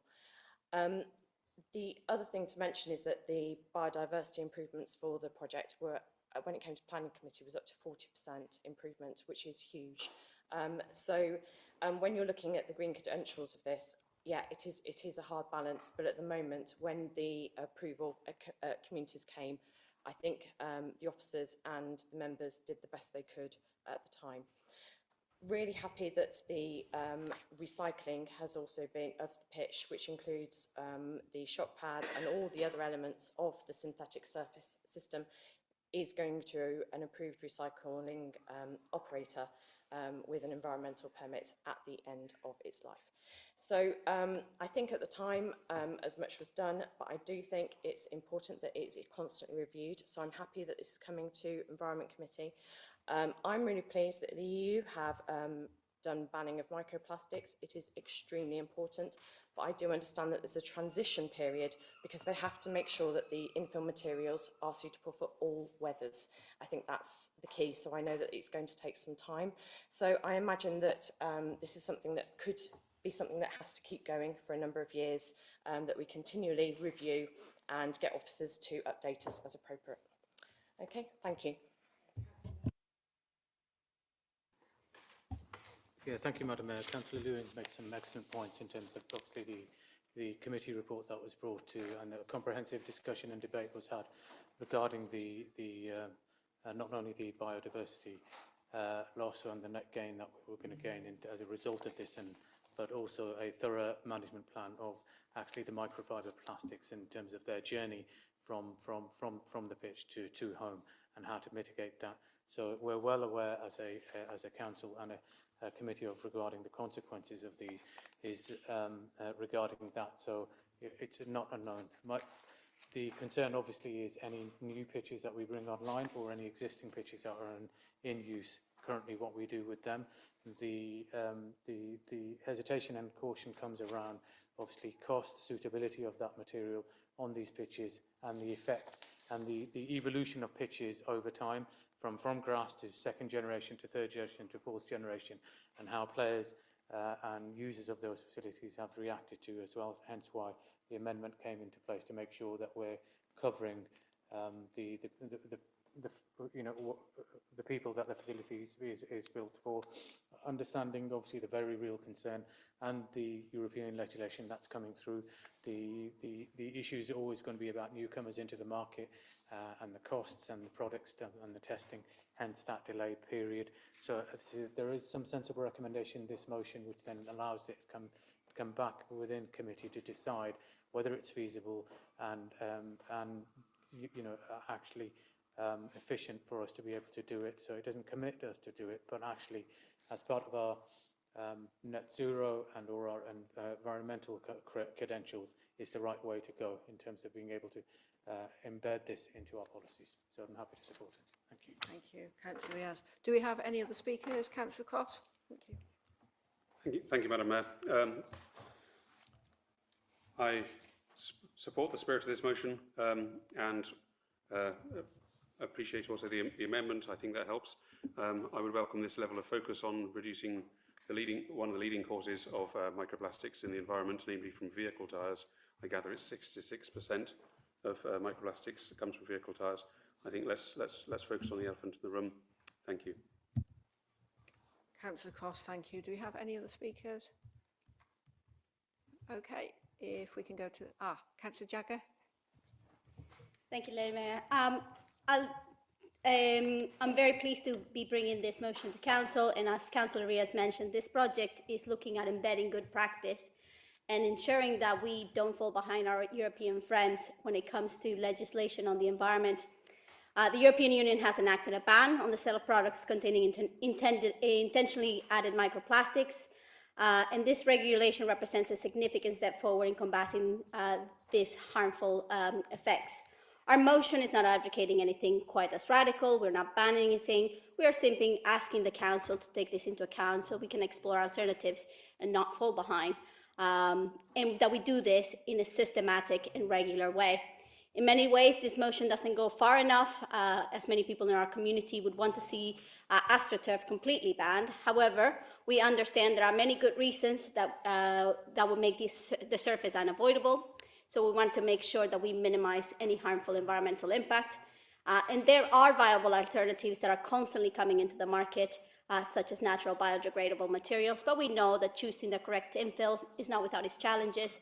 So products marked as environmentally friendly still contain microplastics or blends or organic or synthetic material that are not biodegradable.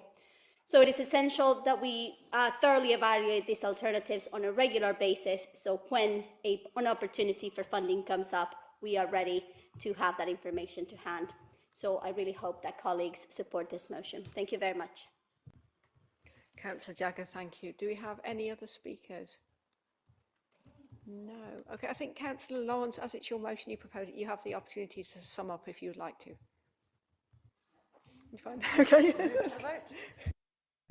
We'll move to the vote on the amended motion. All those in favour?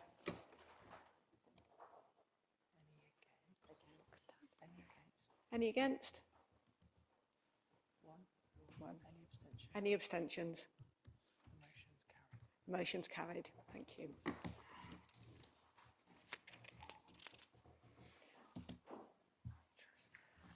So moving on from there, if we move to the report from the relevant committee on matters which are referred to Council for decision. And the first one is item 8.1, and it's the referral report from Policy and Resources Committee on the 21st of May. It's regarding Astro Crematorium and the replacement of cremators, and it's being proposed by Councillor Stephen. Yes, I'm pleased to propose this referral report. It's the capital purchase of 2 electric cremators. These are going to be replacing the current gas cremators, which are 27 years old. The current cremators do not comply with current environmental legislation and are a major cause of CO2 emissions. This one part of the council operations accounts for 18% of our CO2 emissions.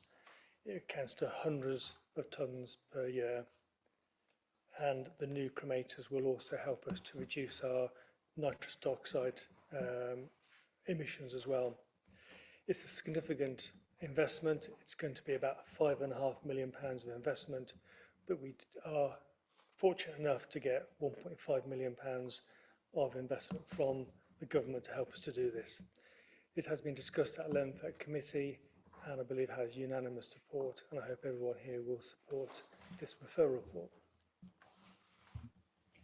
Councillor Stephen, thank you. And I think just to mention, with compliance at the moment, the council is compliant. It's only if we don't change them in the future, we will become not compliant, just so everyone's clear on that. Yeah. Then we've got Councillor Jagger to second. Yes, thank you, the Mayor. I'm very pleased as well to second this proposal. Because this investment is necessary, and failure to intervene at this stage could lead to a shutdown of the current facilities that brings significant revenue to the council and perform important services for the community. And switching at this stage to a form of crematory is a sensible solution, and we have received some money to help towards the cost of replacing these crematoriums. Of course, there are risks, like in any major capital investment, but looking at the business model, the additional benefits of this investment, it seems like a sensible and important investment for the council to make. So I really hope the colleagues support it. Councillor Jagger, thank you. And I have Councillor Cookson to speak. I just wanted to encourage everybody to support it and just say that as an Environment Committee, when we were discussing this initially, we were all very, very unanimously supportive of the move to electric cremators, and we were reticent to be passing it over to Policy and Resources because we didn't want to lose that really important thing. So it's really good that it shows that you've got two council committees absolutely committed to this, and I think Cameron and I both be very pleased to see this going ahead. Councillor Cookson, thank you. And next I have Councillor Riaz. Thank you, Madam Mayor.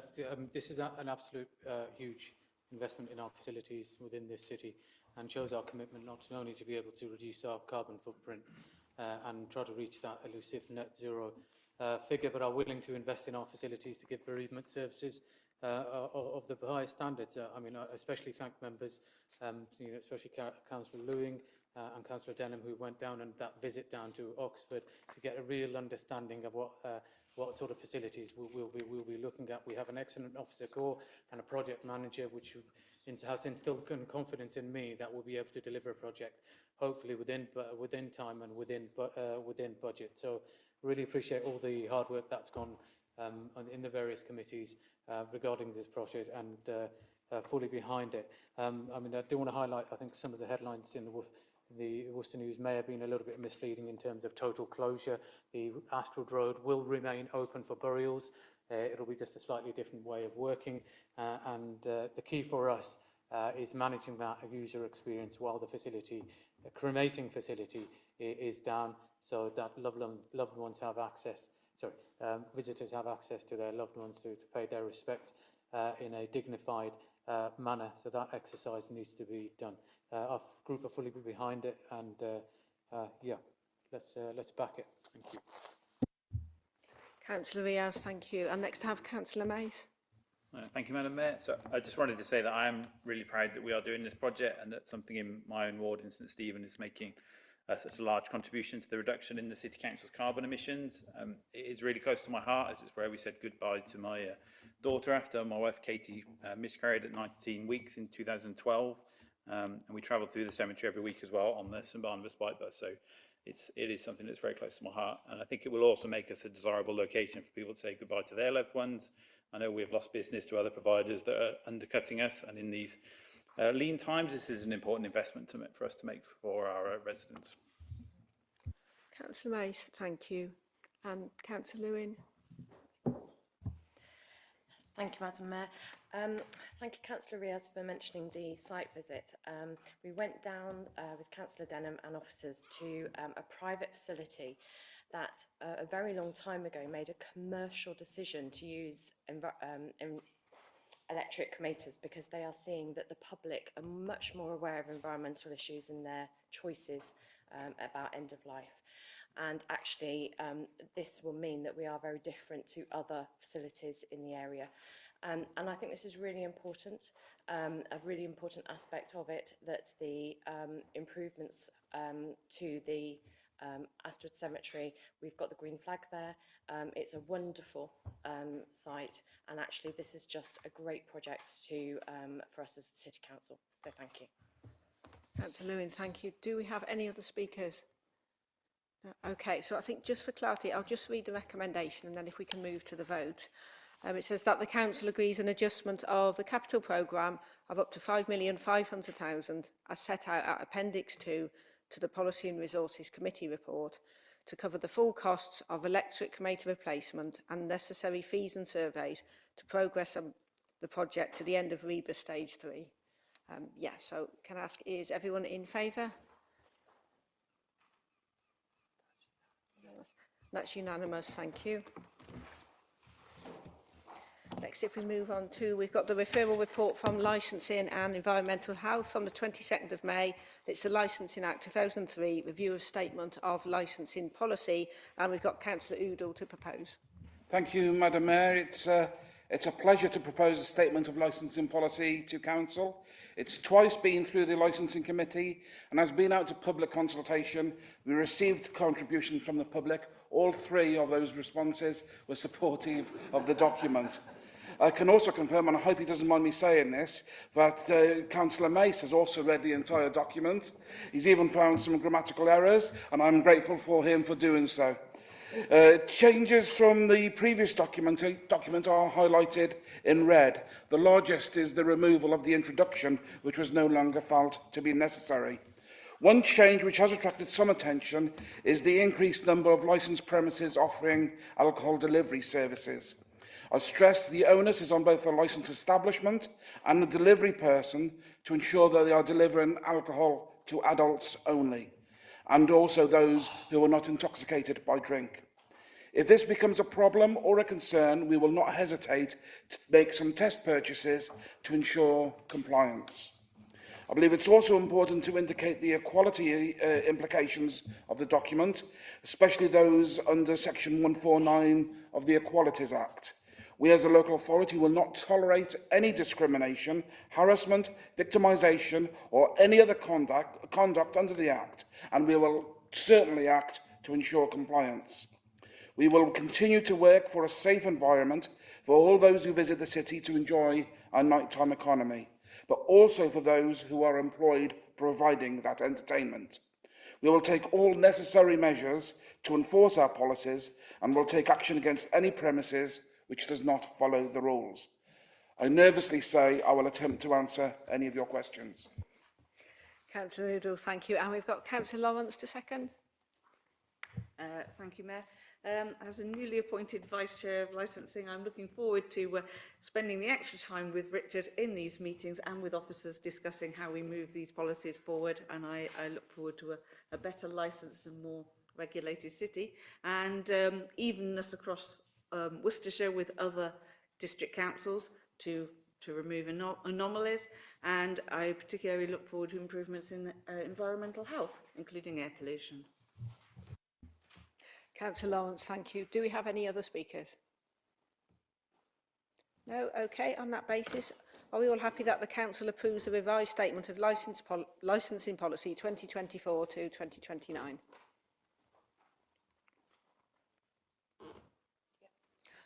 That's unanimous, thank you.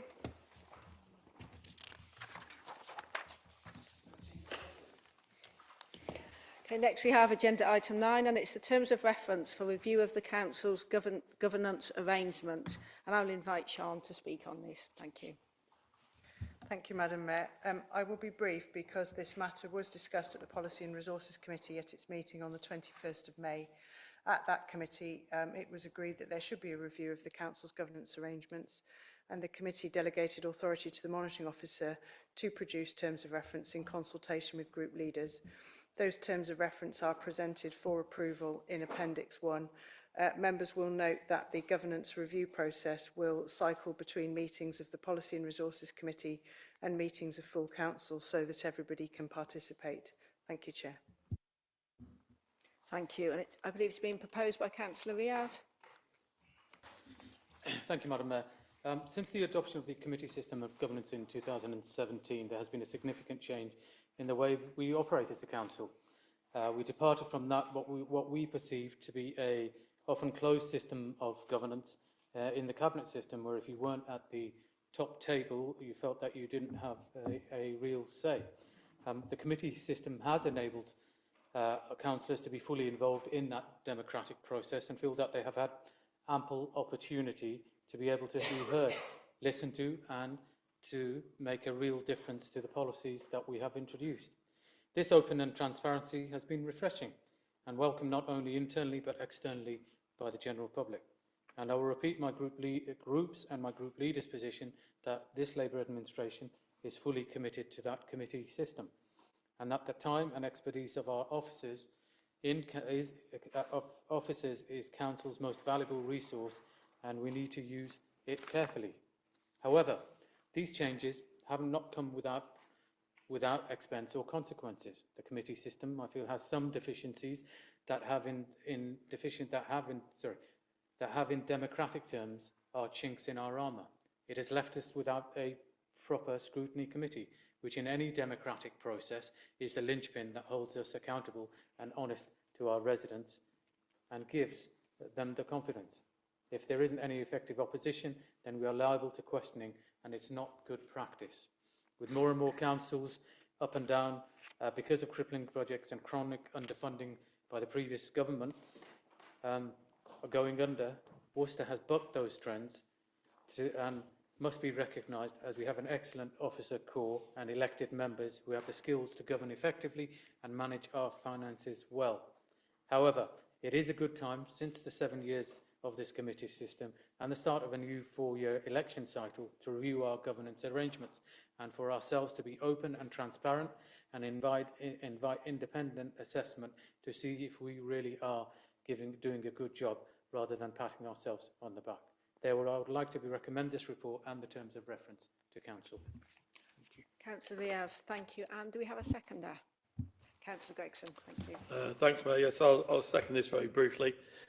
Clearly, it's been long trailed that a review was on the cards for our system, and to clarify exactly what that means. I think the terms of reference are fairly clear, and also, as well as being clear, do give an opportunity for members to raise issues under virtually any issue or topic that they've got that fits into one of those 7 themes.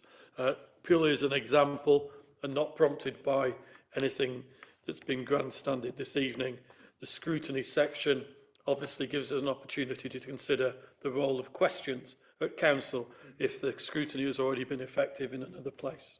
Thank you. Councillor Gregson, thank you. I think I just have Councillor Barnes. Thank you, Mayor. I was just going to ask, once this whole process has concluded, will the work then fall back to the Audit and Governance Committee as its governance? Sean, through you. Thank you. Through you, Madam Mayor. The full council retains responsibility for the council's constitution, and therefore substantive matters of changes to the constitution will always be a matter for full council. The Audit and Governance Committee can, within its remit, consider discrete items of governance, but a full-scale review of the council's constitution, which this implies, would always be a matter for full council. The report notes that there may be, at the end of the review, work programmes going forwards that would need to be owned and sponsored by a committee. So there could be improvement actions coming out of it, or a desire to implement something and review it within 12 months. And all of those sort of ongoing work programme issues could most definitely be a matter for the Audit and Governance Committee. Thank you. Do we have any other speakers or questions?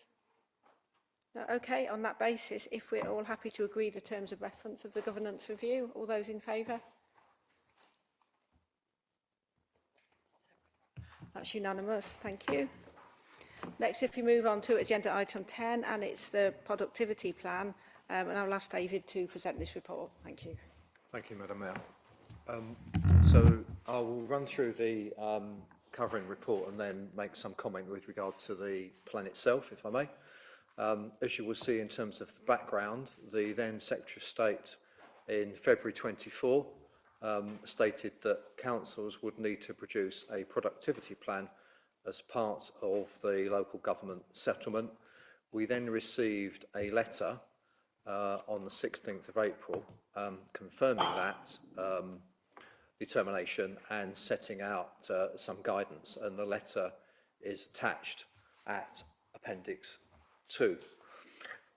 In terms of timing, the date that we were given as a deadline of 19th of July was somewhat awkward, in as much that if we brought it to the previous PNR, it would have been before this administration had had a chance to consider the report, and if we take it to the next PNR, we'll have missed our deadline date. So hence this discussion this evening.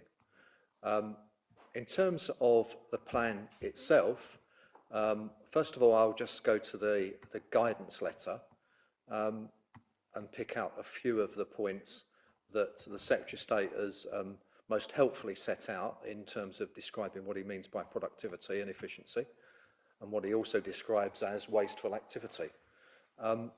So the letter itself, you will see, asks us to set out our plans in terms of how we have transformed the way we design and deliver services, how we plan to take advantage of new technology, how we plan to reduce wasteful spend within our organisation, and also has asked us to describe barriers preventing progress that the government can help to reduce or remove. And I think most local authorities have concentrated most of their effort on the last of those four categories, if I'm honest. In terms of the process, you will see that the letter states that we will not receive any particular feedback on our productivity plan, but there were plans to set up a expert panel to consider the plans and provide some feedback. With the new government in place, we've had no acknowledgement of the productivity plans or any suggestion that they are or are not part of the new government's plans. So we shall wait and see to hear on that, if at all. In terms of the plan itself, I won't go through every aspect of it. I'm sure you've had the opportunity to read through the document. However, I'd just like to highlight a few points. In the first section, transforming services, I think it's fair to say that we make the point that we are an ambitious council, which was described in our 2019 peer review as punching above our weight. And we have faced the same challenges in terms of resources as many councils up and down the country. Having said that, the report sets out a number of things that we've done in terms of improving our services, bringing homes and communities together under one head of service, bringing parking, bereavement services, parks and open spaces together, joining up planning and governance to strengthen our approach, the creation of a new environmental sustainability and biodiversity roles within the council. And then the report also goes on to talk about maximising the benefits of capital funding by the creation of delivery roles within various aspects of the council. And moving on, using new technology, making use of in-cab technology and an ICT shared services in order to deliver the most efficient and effective ICT across South Worcestershire. In terms of reducing waste, I think we have been quite explicit. We do not consider that we have wasteful spend. We have made significant cost savings. The report makes reference to the fact that we have taken out £1.5 million of recurring revenue in the last couple of years. So I think members will agree that we don't have a large number of services that we would consider wasteful. As the report says, we are in the lower quartile in terms of core spending power. Our council tax revenue per dwelling is also lower than most, and we are lower than average in reserves, showing that we are not storing up surplus income. In terms of barriers to progress, they are many and numerous, I think is the best way of putting that. Removing the postcode lottery on local government funding so that councils which have little opportunity to obtain new homes bonus or face significant reductions in business rates from declining high streets are not left behind. Offering revenue support along with capital programmes, which is something that we've not had in all of our very large capital programmes and has proven to be a difficult hurdle to overcome. Revising the housing finance regime, increasing local housing allowance rates. Again, we point out it's an important aspect. Avoiding arrangements where multiple government departments lead to duplication of funding arrangements. That applies to flooding in particular over recent months. and reducing the the complex eligibility requirements which can result in major projects failing, such as the home upgrade grant, which has been almost impossible to deliver due to the complexity of the rules that have been applied. I will end with just the final statement, which I think is very important. There needs to be a new focus on long-term revenue funding, which allows local authorities the freedom to deliver excellent services without the restrictive trappings of bureaucracy. In this way, efficient councils like Worcester City can focus on doing what they do best, delivering efficient services for the benefit of those that need them and delivering innovative services for the benefit of those that want them. Thank you. Happy to take any questions. David, thank you. Do we have any questions, David? No, we need to have a Perfect.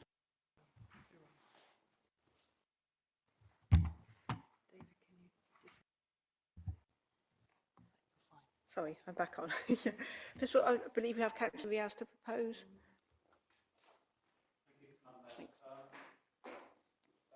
The Managing Director quite rightly highlighted, in response to the ever-increasing danger faced by local authorities going under and to alleged mismanagement, that the perceived mismanagement of local authorities up and down the country, we were asked by government to produce a productivity plan that gave reassurance to central government that we as a local authority are in effect fit and proper state to govern and to manage city affairs.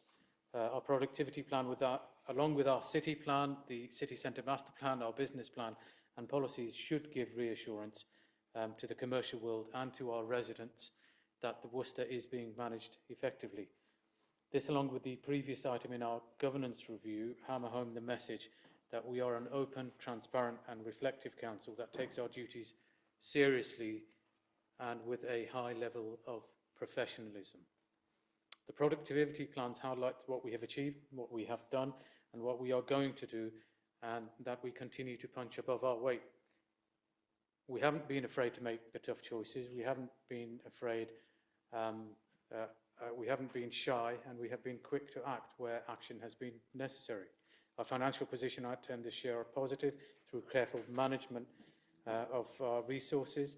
Although we are not by no means safe, we have the procedures and mechanisms and the leadership in place to steer this ship through to calmer waters. Although now the government has changed, we don't really know what the role of this plan is, and some may call it just a paperwork exercise, but it has really been a useful paperwork exercise in reminding ourselves of what we actually do, how we do it and how we're going to do it. So I'm also proud of the fact we are only one of a few handful of councils that have managed to hopefully submit a plan within the deadline stated. Thank you. Councillor Riaz, thank you. I think we have Councillor Gregson to second. Thank you. I mean, the notion of the productivity plan, of course, was driven from a political viewpoint earlier in the year, and it's very clear from the letter from the department when it raises questions about how much time is spent, well, a lot of questions, how much time is spent on EDI training, and also makes reference to the proportion of the pay bill spent on the trade union facility time. It's a very clear political drive. I think in many ways, one of the biggest, quickest answer to the wasteful spend is the number of plans and strategies that any local authority is expected to produce and spend all the time doing that rather than actually delivering services to local people. And I think that in that regard, this productivity plan is as accurate today as it could have been 12 months ago, 18 months ago, or even a couple of years ago, in terms of the relationship which this council has had across all parties, and the status it has in terms of its ability to deliver projects, to look after its staff, and to deliver services directly to local people as being the most important thing. And I think that the emphasis within the plan is very important. It's recognise those issues that are the biggest barriers to local government as a whole, and they revolve around our relationship with central government. What is interesting, of course, is in some ways being able to produce the plan as we have done when other councils maybe have failed to do so, is a bit of a two-edged sword, because it raises your head above the parapet. If we're one of the few that is recognised. On the other hand, I suspect that DLUC, or whatever it's called now, DUC, will have more important things to worry about than whether a council has submitted a productivity plan or not. And indeed, we have more important things to worry about with our relationship with DUC and projects and ongoing funding issues. So I think it's something we need to keep an eye on, a weather eye on. But obviously, it's a document which I think we can all be proud of and supportive of. And it's also provided a welcome opportunity to put a marker down with the new administration at Westminster as to where Worcester City stands. Councillor Gregson, thank you. Do we have any comments or questions? Councillor Lawrence? Councillor Mace? Yeah, thank you. My main point I was going to make was to associate myself with what Councillor Gregson's already said about the very leading point of EDI subjects and the questions to consider. And I think that's an especially obvious thing that was devalued by the previous government. And I think the recent comments by the former Home Secretary on having to fly the pride flag over the Home Office should be condemned, and this should be taken in those lights as well. And I think I wanted to say thank you to officers for the time they've put together on this report. Even if many councils aren't bothering, I think it does highlight a lot of the brilliant achievements that this council has made. And I hope residents look at it when it's posted on the website.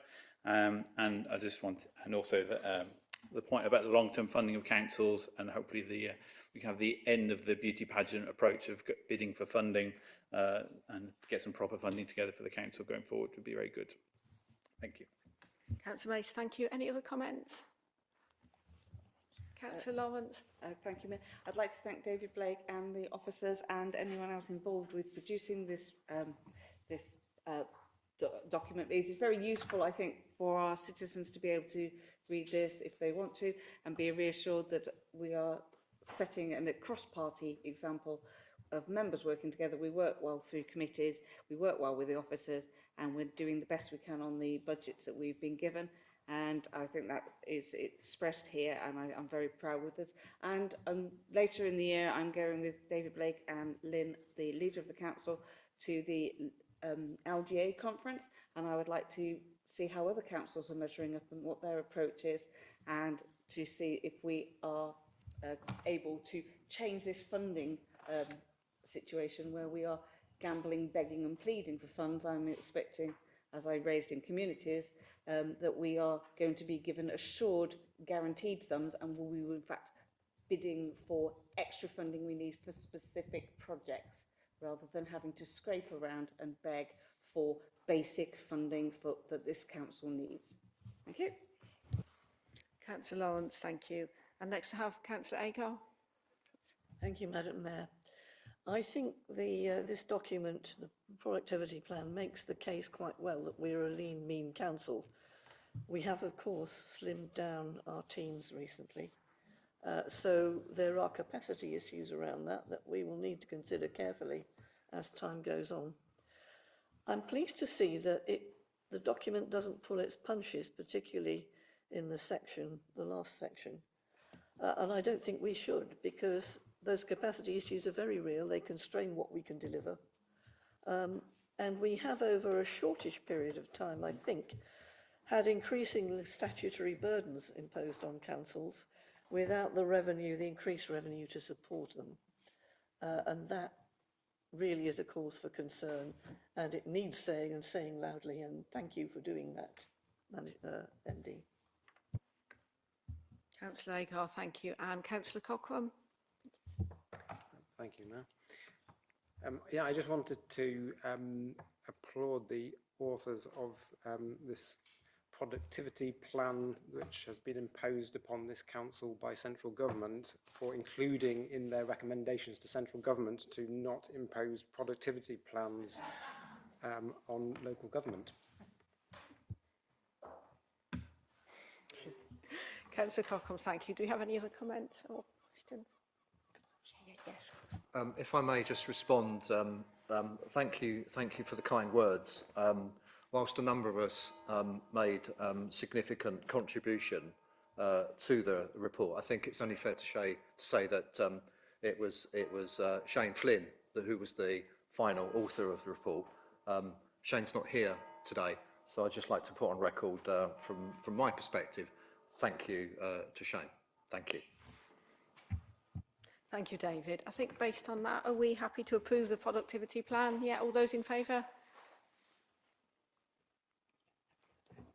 Unanimous, thank you. Okay, if we move on to item 11, and we have the report of Member Champion for Equality, Diversion and Inclusion.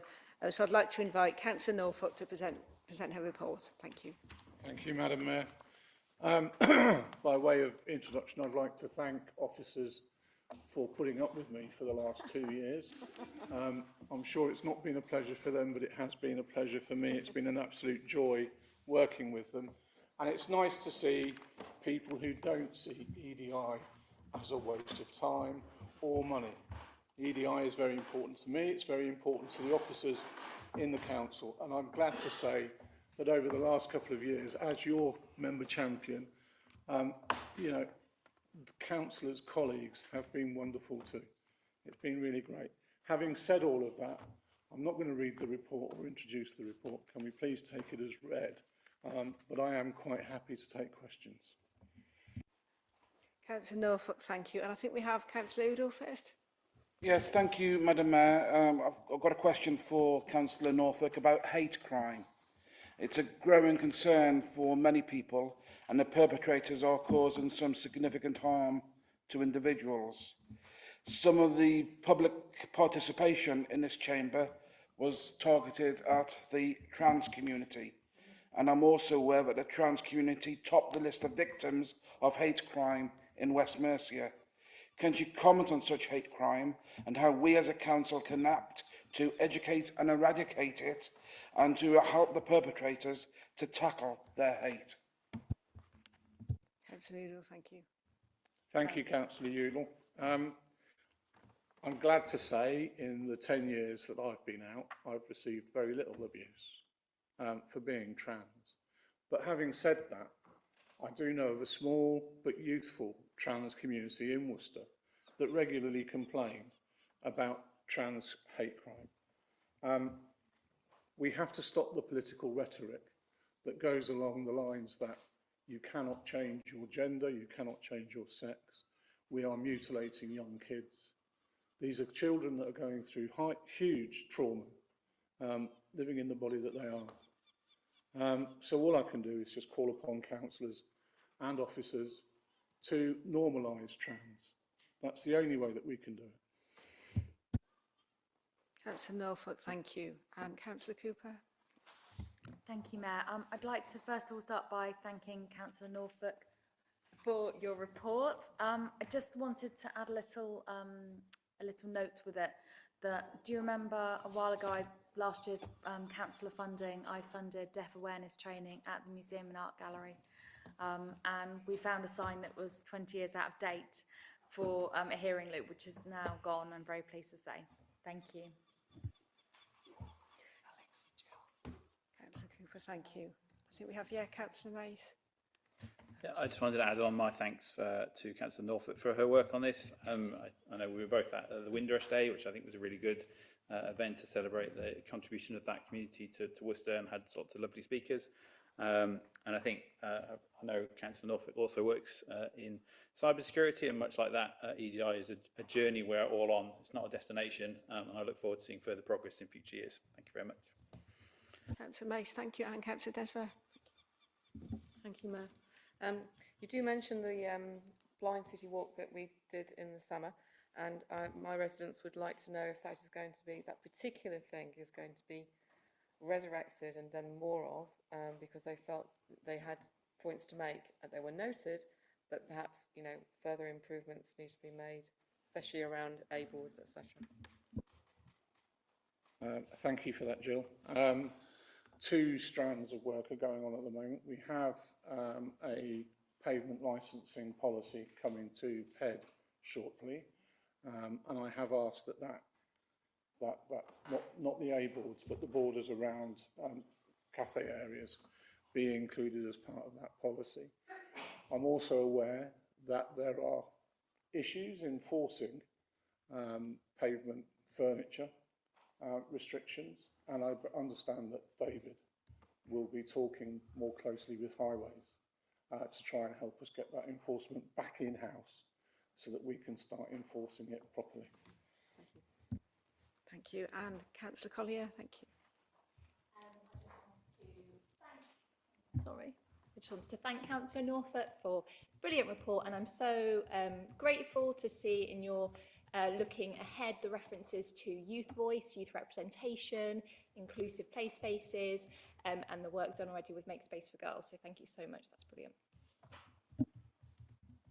And with play spaces, Katie, if I may, with play spaces, I think when we start talking about play delivery, which will be coming up soon, when we start talking about co-designing spaces with our communities, it's as much on us to engage with those communities as members of the council as it is with officers. So I'm looking forward to working closely with colleagues and officers to try and get those kind of play delivery plans, bearing in mind the needs and requirements of the local communities. That's an interesting little segue for me as well. I forgot to say that there are a number of activities that are coming up in the new year, including play delivery, including accessibility for Worcester and the Youth Council. And I'd really like to engage with more councillors in working with officers on those activities. Thank you. I think next we have Councillor Riaz. Thank you. Thank you, Madam Mayor. I just wanted to make a more general point and a specific point. A general point in terms of actually how useful member champions have been within this council, and actually they're able to take these issues in a more detailed, in-depth state, do the research, do the consultations with the various groups, and be able to lead on sub-task groups and to get to the nitty-gritty of the problem, which often, as councillors, we're not able to do. We aren't able to put the research in to go to that level of details. And actually, as a result, the direct result of the great work Robin has been doing, we've seen a significant embedding of these policies within the City Council. The culture is changing. There's still a long way to go in terms of certain areas, but actually we're making a difference. That example I think Councillor Cooper gave and Councillor Teixeira gave in terms of the blind visit we did, in terms of the walk around the city centre, in terms of just raising the awareness of the issues of that. That's hopefully going ahead in terms of policy changes in the A-board policies that are coming up, the changing places toilets in terms of accessibility and things like that. So these champions are actually making a real difference to people's lives within this city, and they serve a really useful purpose. And I fully support and commend the report. Thank you. Councillor Riaz, thank you. And I also have Councillor Lawrence. Thank you, Mayor. I'm very pleased with licensing environmental health. We've had, through the subcommittees, we've had enforcements against people who are being discriminatory towards blind and wheelchair users when they're using public transport, and it's quite successful that the County Council has now introduced additional training and instructions, which is coming through the law, and that is a useful and wonderful thing to be seeing. Councillor Lawrence, thank you. Do we have any other comments or questions? Okay, on that basis, if we're all happy to note the report, and thank you to Councillor Norfolk. Thank you. Agenda item 12, we have the appointment of member champions. I think if I can jump first to Councillor Riaz to announce the Labour nominations, please. Thank you, Madam Mayor. For Heritage, we have Councillor Adrian Gregson, EDI, Robin Norfolk, and Armed Forces, Pat Hagar. Councillor Riaz, thank you. And I think next, if we have Councillor Stephen, you have a nomination, please.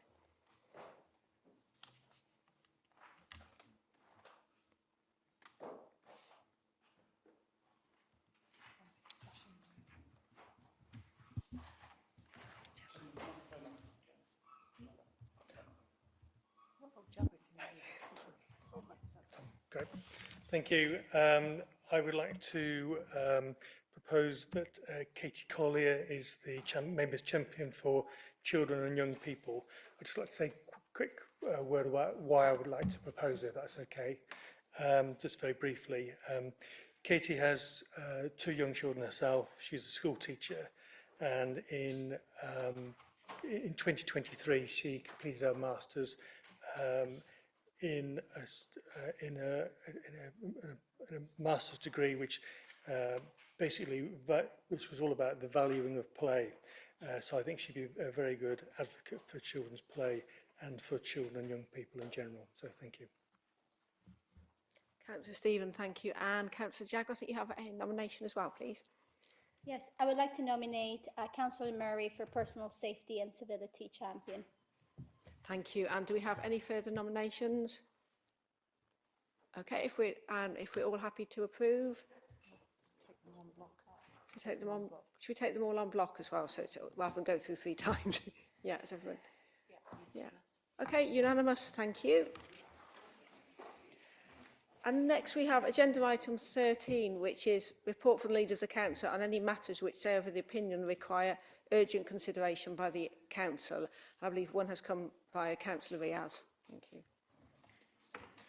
Thank you, Madam Mayor. Just 2 points under this. I think it's fitting as we come into a new government that we recognise and extend a thank you to our previous MP, Robin Walker, for his years of service to his MP.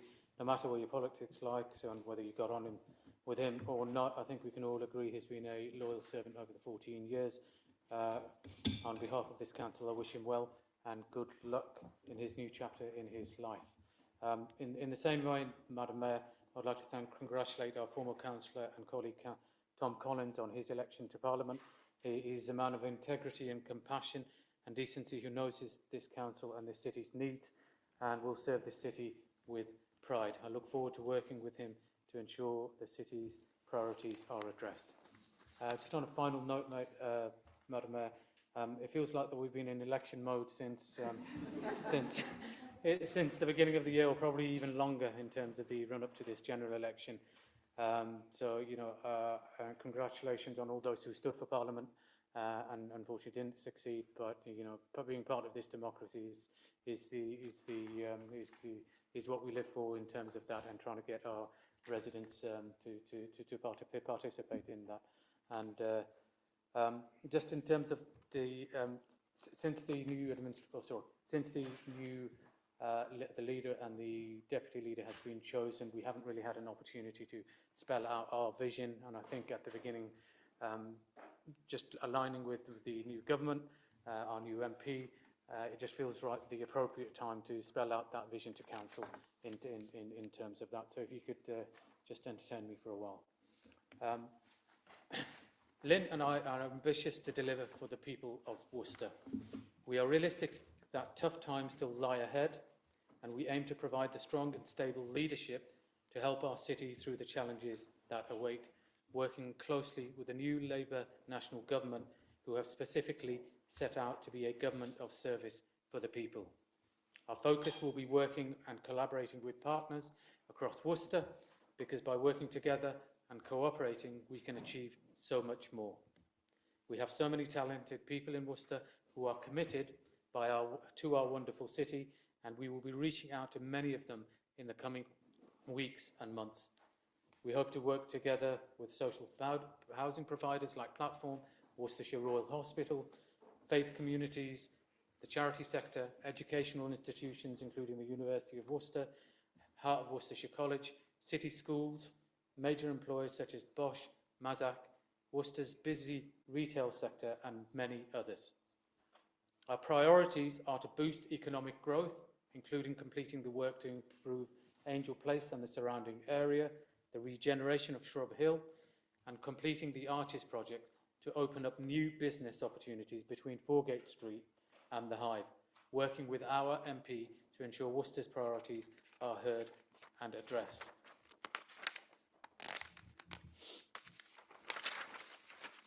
We will create new community skills facilities for kids that are neglected from across the city, but with a greater focus on areas of highest needs and kids on estates that feel that they have missed out. and put in with the aim of helping thousands of people to improve their employment prospects, and it's vital that the economic growth benefits everyone in this city. We'll also be publishing the business plan for the operation of the new Scala Performing Arts Centre, which will form the centrepiece of our regeneration of the area around Angel Place. A further priority is making Worcester a healthier and even better place to live and work. Councillor Denham said it is essential that Worcester residents can access the homes they need, so we will create a housing enabling action plan, as well as working with social housing providers and developing a strategy to raise standards in this city, in the city's private rented sector, and actively seeking partners to address the housing crisis. We also aim to improve accessibility in the city and are preparing a new action plan to improve air quality, which people can give their views on. The successful recent launch of the Beryl Bikes hire scheme in the city have already seen users upward journeys of over 10,000. It is an important step on the journey to make Worcester a more sustainable city. Beryl Bikes are a great start, and we will work to further boost active travel in the city so that more people will feel comfortable leaving their car at home. Other important landmarks on the road to greater sustainability will include the introduction of food waste collections for every home in the city ahead of the national deadline of March 2026, electric cremators, as we pointed out, at Astro Crematorium, and new strategies to boost biodiversity and reduce the impact of flooding. The people of this great country and city of ours have been crying out for stability, strength and trust.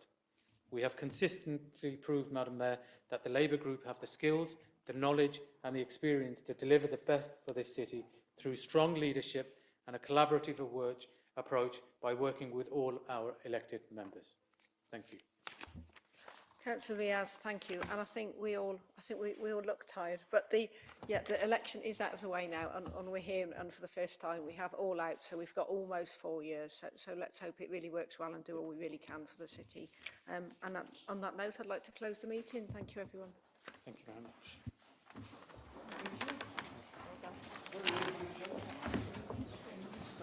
It is from us? I know.